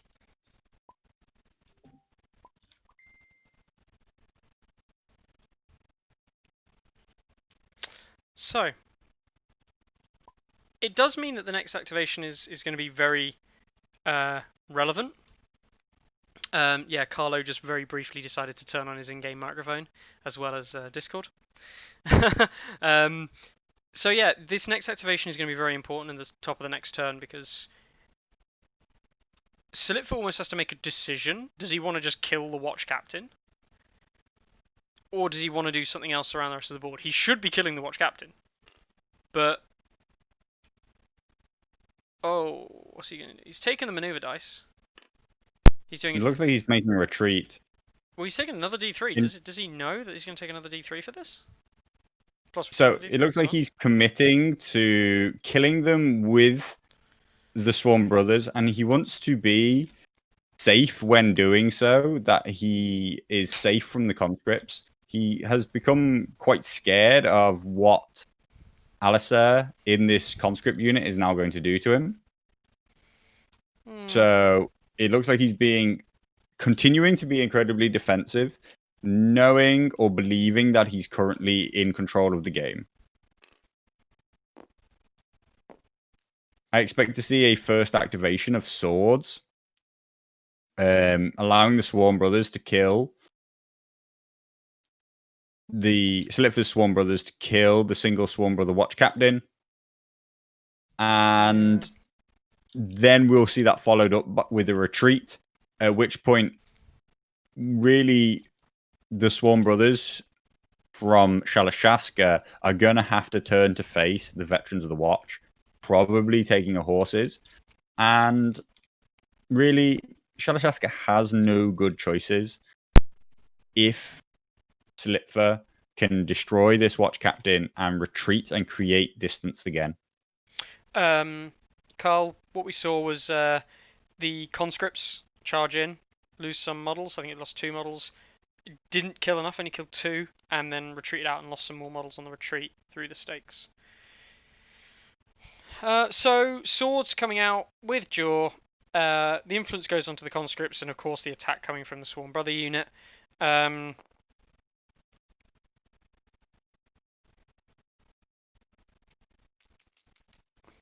Surely it's a kill. It's an impossibility that it's not. Actually, strictly speaking, it's not impossible. You should know that. Nothing's impossible, but improbable is the correct terminology to use, Carly. Yes. Rip. Incredibly improbable. We see a marked unit kill a marked unit. That's a 4 VP score. We should. He is on 7 total, which I believe is the correct total. I believe he's just given himself 3 VPs for that. He gave himself. But he gave himself previously 4 for a action that should have only given him 3. Well, he got 1 and he got 1 and then he got 3, which it should have not given him 3. It should have only given him 2. So yeah, he is on the right amount of VPs for the game so far, but not necessarily right things, if you will.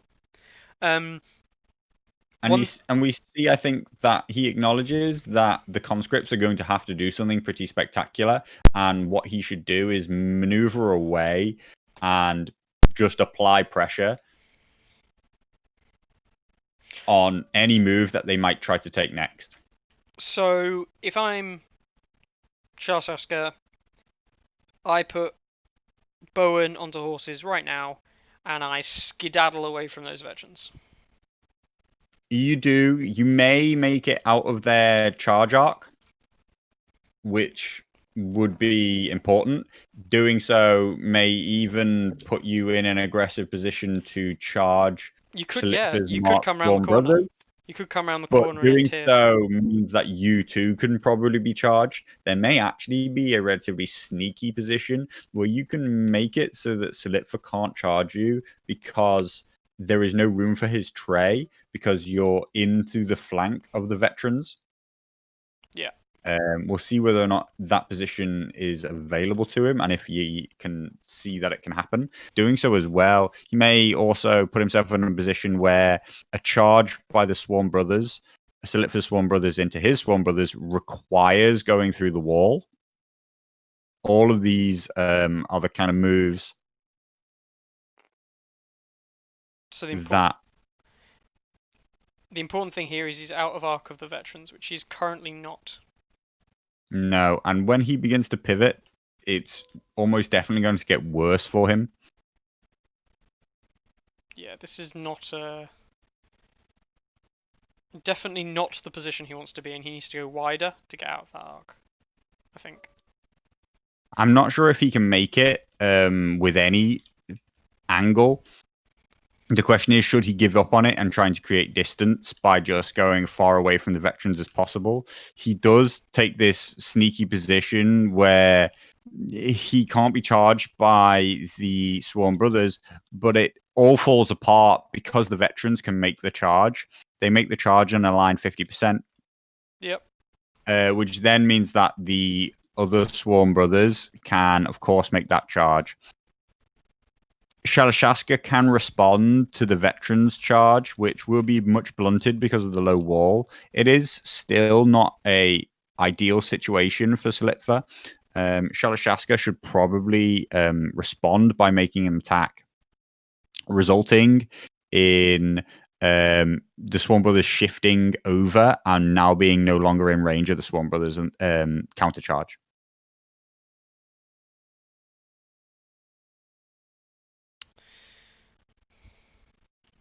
Yeah, Carl, definitely.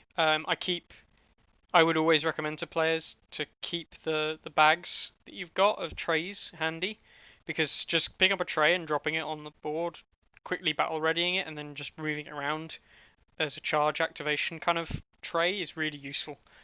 Checking distances, checking whether or not you can fit. It's way better doing that than checking with the unit you activate, because it wastes less time. It means you don't activate the wrong units. It just makes everything a lot easier. Okay, so the vet hit on twos. Oh no.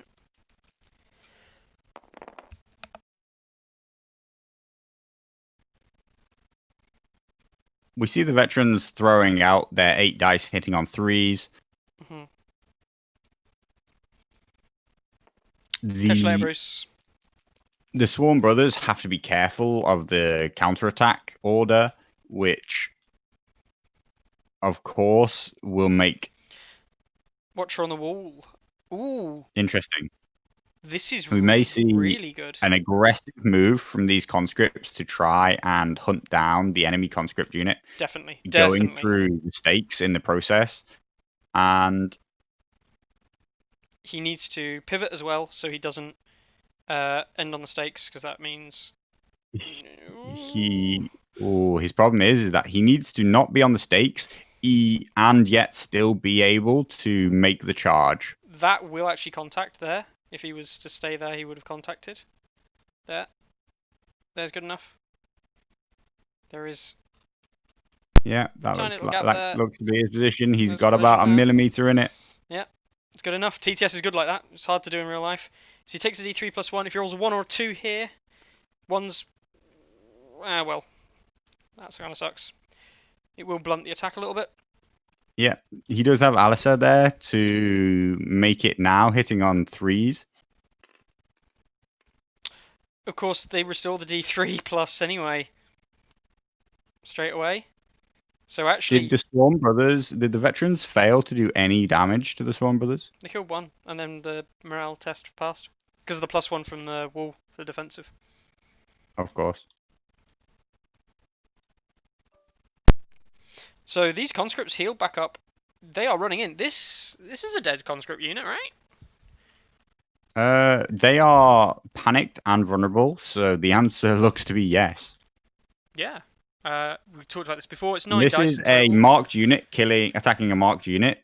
Again, a possible 4 VPs on the line here. So this is 9s. It's hit on 3s. So we're going to see 6 hits. Okay, that's a really bad roll. We saw 6 misses. So we should see probably 4 hits out of this. Maybe 7 hits in total. There you go. 4 more hits. Stats pay out. So 7 hits, and this is probably going to wipe the unit. They're saving on 5s. We see Donal Noy. Big play from Donal here. He's making it a 4+, and no vulnerable token can be applied. Yes. But the panic token is where this all comes in, I think. Yeah. For Daryl. We expect to see still enough such that the panic would be a kill, and their bad morale with a panic token makes it incredibly likely. Oh my Wow. god. We only see 2 dead though. It's now going to need to be a 4 on that 4+. And there's still fire that burns against the cold. On that D3. And yeah, if he were to play a fire that burns against the cold, that would be a big save. That's a failed check on 7, isn't it? Yeah. But it's only 2 dead at the moment. Yeah. So 2 more conscripts die, but the panic token is gone. That's unfortunate for Yeah. Daryl there, and some great defensive play with Donal Noy really bringing his value. I expect to see a money bags counter plus then an activation with those conscripts, resulting in a very healthy unit once again. But what we have now been left with and opened up is that the Swarm Brothers can now charge into the conscript's flank Yes. and really make them pay for this position.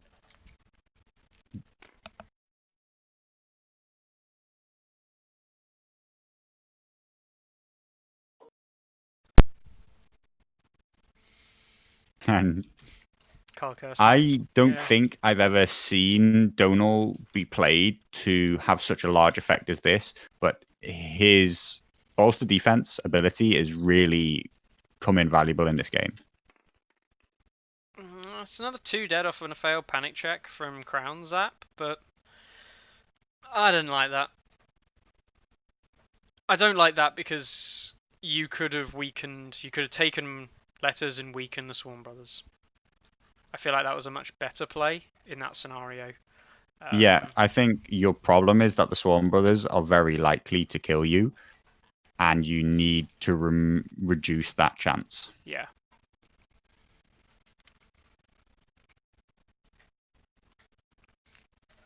And With don't that, forget that this is once again a marked unit taking on a marked unit, and something that is very likely to end the game if either of Slipfer's unactivated marked units can get that kill. yep. Then that's game over. So he went for Ruthless Approach onto the Swarm Brothers here. And we see Craster come out onto Letters, which I'm guessing is going to be the 2 cards and a token. I think it's better than the heal in this scenario. I think I would probably be all in on destroying this conscript unit now, and I think I would go for a panic token onto them to Yeah. force through some extra damage with that Swarm Brother charge. Yeah, I would agree. He goes for the heal.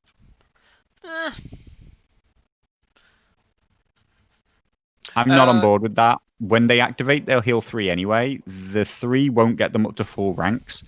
And I would have liked to have seen a couple of cards and a token to make what is very likely to destroy the unit become an almost guarantee. So, Carl, to answer your question, you can see Solitfa is on the red trays, Shalashaska is on the teal trays, but you can see here that there are 2 orange trays for Solitfa, the 2 marked units, and the brown tray. There was another brown tray at one point, but rip. Those are Shalashaska's marked units.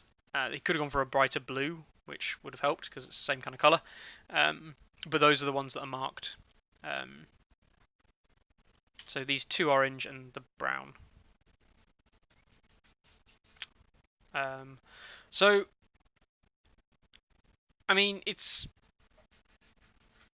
Shalashaska's activation. He surely His only activation is to go with the Swarm Brothers. There's nothing hugely exciting I think he can do. He can swing, but actually it may not even end up in his favor because of counterattack. counterattack, because he has no abilities. He doesn't have Sundering. He doesn't have critical blow.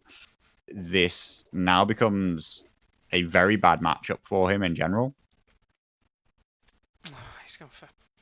And with a shield that guards the realms of men coming down, I expect to see him take more wounds than he dishes out. What do you think about a retreat there from the Swarm Brothers, shifting left into the path of the other Swarm Brothers? So he can, but he cannot.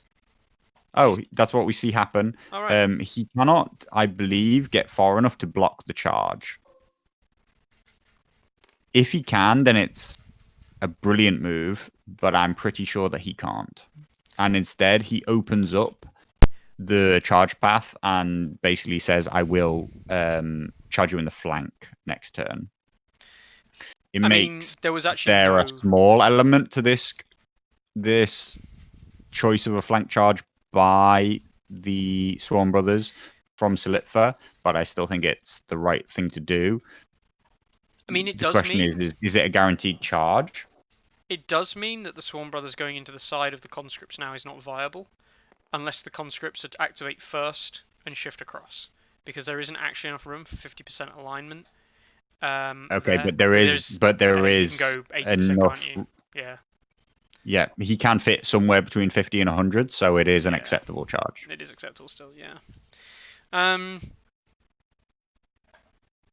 Looks like it's going to be a 7-inch charge, which would be a 2 plus, and a Possible to 1 fail. could end this game for him. Could leave him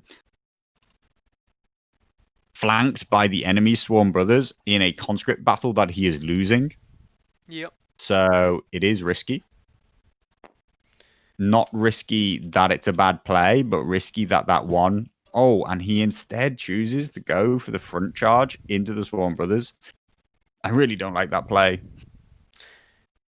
It's baited him a little bit. It's, you know, it's meant that, yeah. I mean, it's still enough to win the game. Actually, it's not. Killing this unit is only worth 2 VP. It's worth 2 victory points. Yeah. And he's not that like. Will we see? Well, let's talk about it. Rolling. He's rolling 12 dice again. Is it? Yeah, it's 12 because We he's got sword. No, can it's only 10. probably, with threes to hit with rerolls and critical blow, you're probably talking about 12 to 13 hits. It's only 10 dice, not 12. Of Doesn't course, have. yeah, Yeah. they're marked, but Don't they have the swords which we saw out. don't have swords in the darkness. Yeah. They currently have shields that got the realms of men on them. He's looking through his hand, and I guess he doesn't have The second one. swords. So the 10 is but we see 4 sixes come out on that first attack. So we are into 11 hits already. That's going to become 14 hits. That is way above average. But as always, you're basically asking for a failed panic check. Yep. Thanks to Ruthless Approach, he has -1 defensive save, so he's actually saving on sixes. This could destroy the unit here. 3 saves. 3 5, saves 6, is 7, 11 wounds, and I 11. think is the unit dead. It is actually, yeah. It's exactly enough.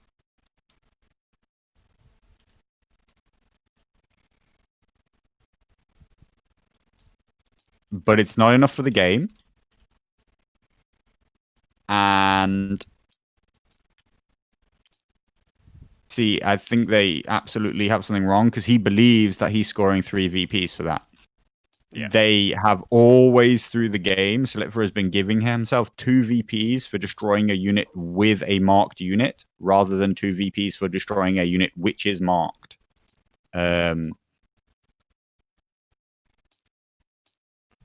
Yeah.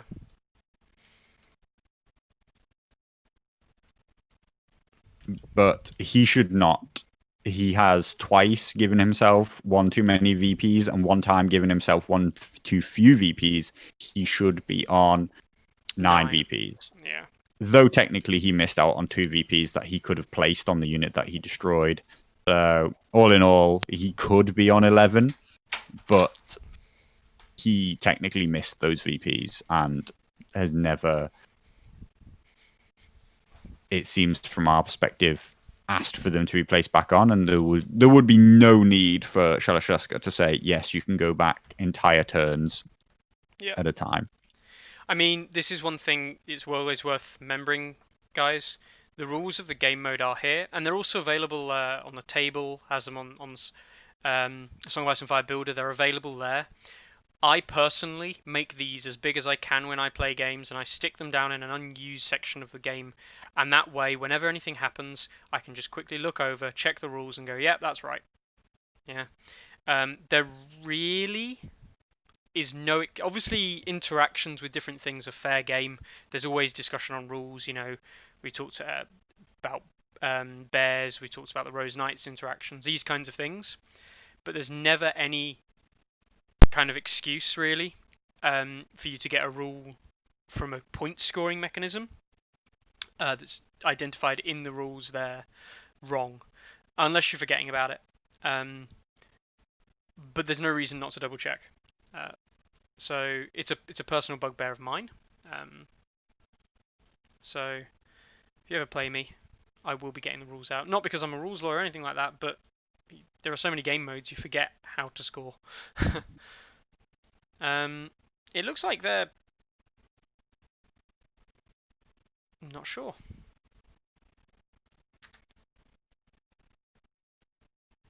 It looks like they are discussing something. I guess we'll see in a second.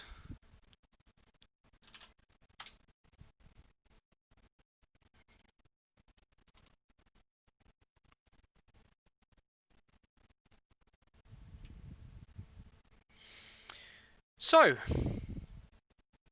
welcome back, Terra. You've missed a bloodbath.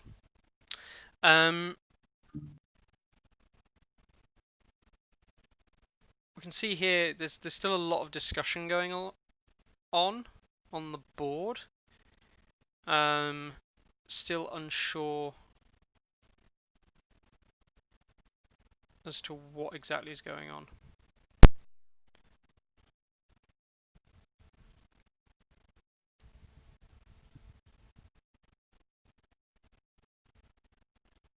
Anyway, let's while we've got some time, let's talk about Northern Realms. Talk about the tournament.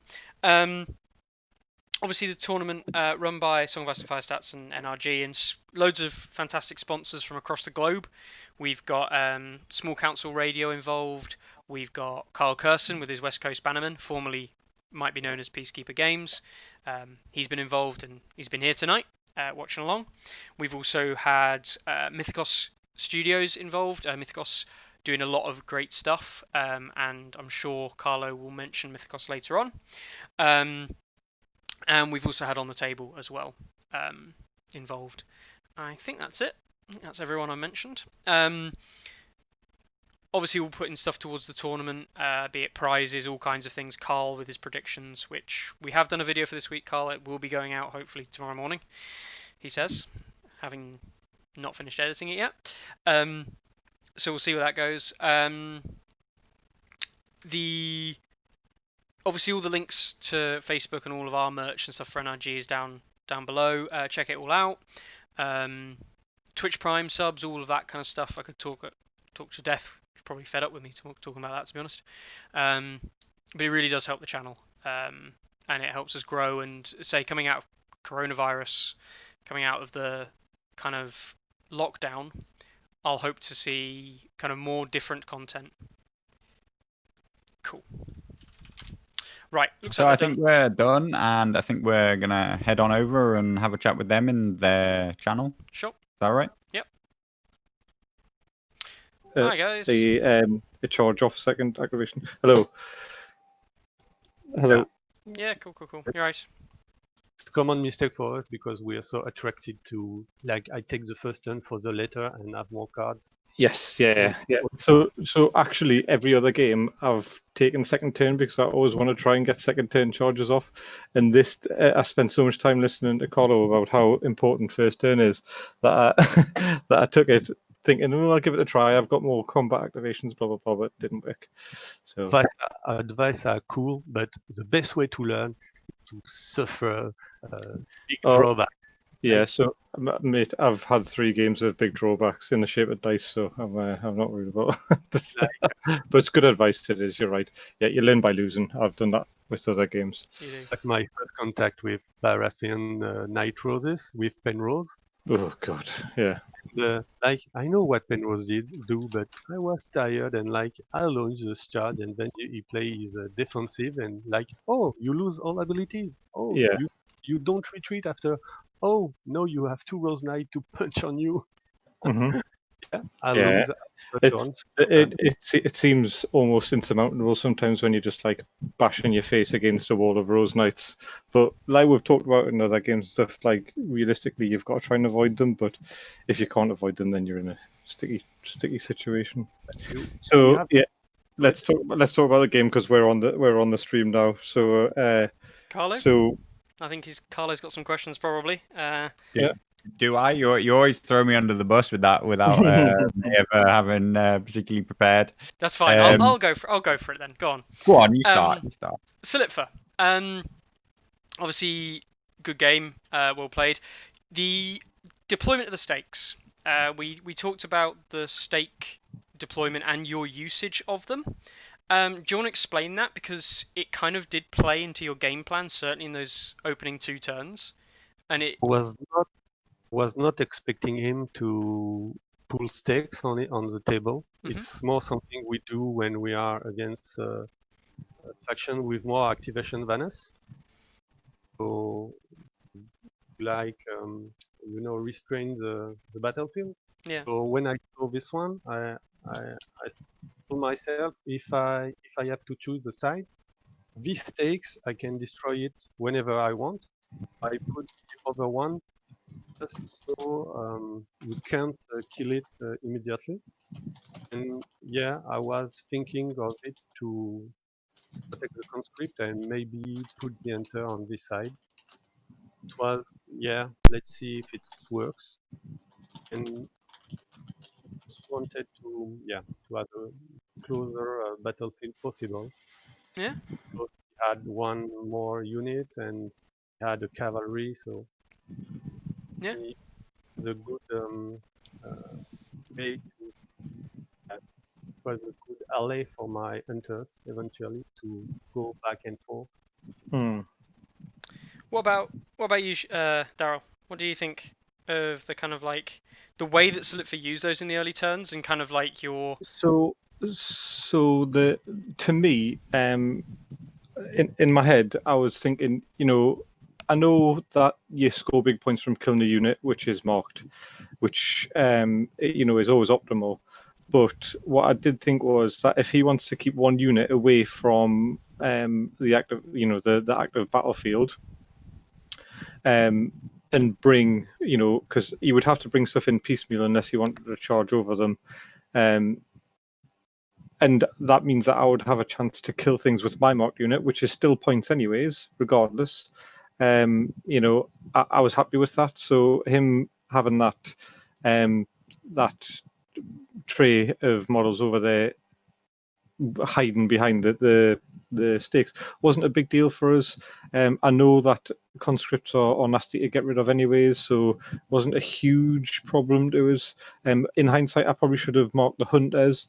Doing that scary though, because you give them the 2 extra dice, and it's a bit of a dual-edged sword.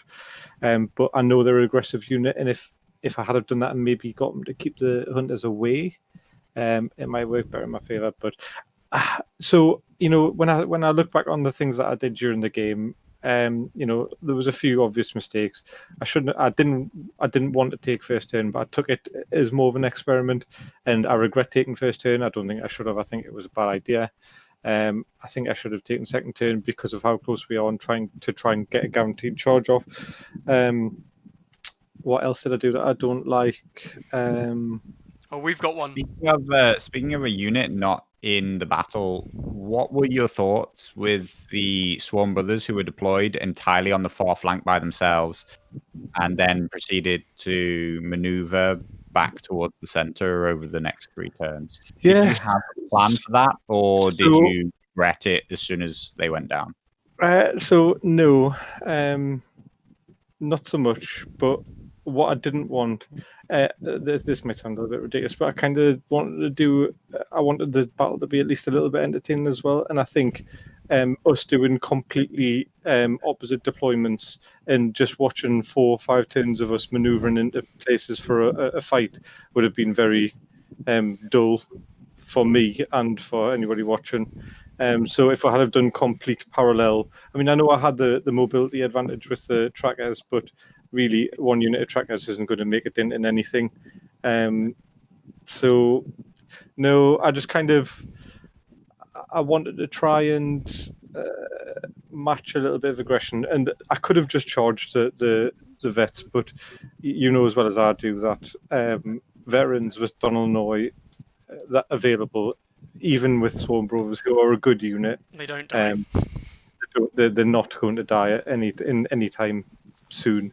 Especially when I think they had a watch captain, so they could have potentially had two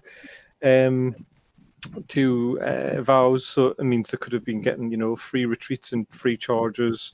They could have been blocking D3 hits whenever they wanted, and it's I thought it would just be a bit of a waste of time. So yeah, I mean we've played games like this before, and we've seen that happen before, and I've been the first one to say you've totally wasted that unit. Now you've just spent 3 turns moving that unit, but at the same time, I try to get them to somewhere where they might be half useful. Didn't, but that's just the way the game went. Yeah. I mean, for what it's worth, I did actually not necessarily dislike the deployment. I don't think it was optimal, but I don't necessarily think it was terrible either. It No. was just a shame almost that you then decided to kind of just bring them into the center of the map slowly, and you played the boring line. Whereas charging down the field, just charging down the far end, marching, maximum movement, forcing the veterans to kind of like make a decision to face the middle of the field or face this unit coming down the flank. So I had definitely considered just the full right flank, just doing marches for 2 turns, Yeah. and just trying and going as far as I possibly could, which would have been ridiculous, but also quite funny. And if I had 3 NCUs, I could have potentially been leaning more on the horse to do that. But I was just saying to this gent, I'm very new to Night's Watch. I picked up Night's Watch purely for this tournament. And one of the things that's become obvious is I don't really know the NCU roster that well. And speaking to my last opponent, who was a really nice guy as well, who was a Night's Watch player, although Bone Marsh was at once a go-to, 4 points for what he does now is expensive, and Donald Noy is very prominent in Night's Watch lists, and now I see why. I've never really given him the time of day, but +1 to your saves and being immune to vulnerable is nutty. It's absolutely nutty. So yeah, I think realistically, I would probably look at going towards a 3 NCU list with 5 combat unit activations, but it means I'm going to end up probably going for some Swarm Bros somewhere. Some Cutthroats somewhere and losing a unit of Swarm Bros, which is a shame. But it's just something I need to try. But like I say, I'm new to Night's Watch, and this is all a learning experience. That's good though. Definitely. And I will say, by the way, and Solitfa, so what's it? Solitfa, agreed with me very much so that my rolls this game have been absolutely diabolical. In fact, we were speaking about critical blow, so I've rolled upwards of, I think I rolled 12 dice at one point with my Swan Brothers and got 1 critical blow. He rolled 8 and got 5 critical blows. So, let's talk about, there's always a luck factor. I know this game is quite good at trying to mitigate luck with clever play, but you can't beat dice like that. There's just no way to beat dice like that. My saves were rubbish. My attack rolls were rubbish. And I think that's the 3rd game in a row where I've just been hammered by rolls as well. So I'm wondering what I've done to upset whoever actually made this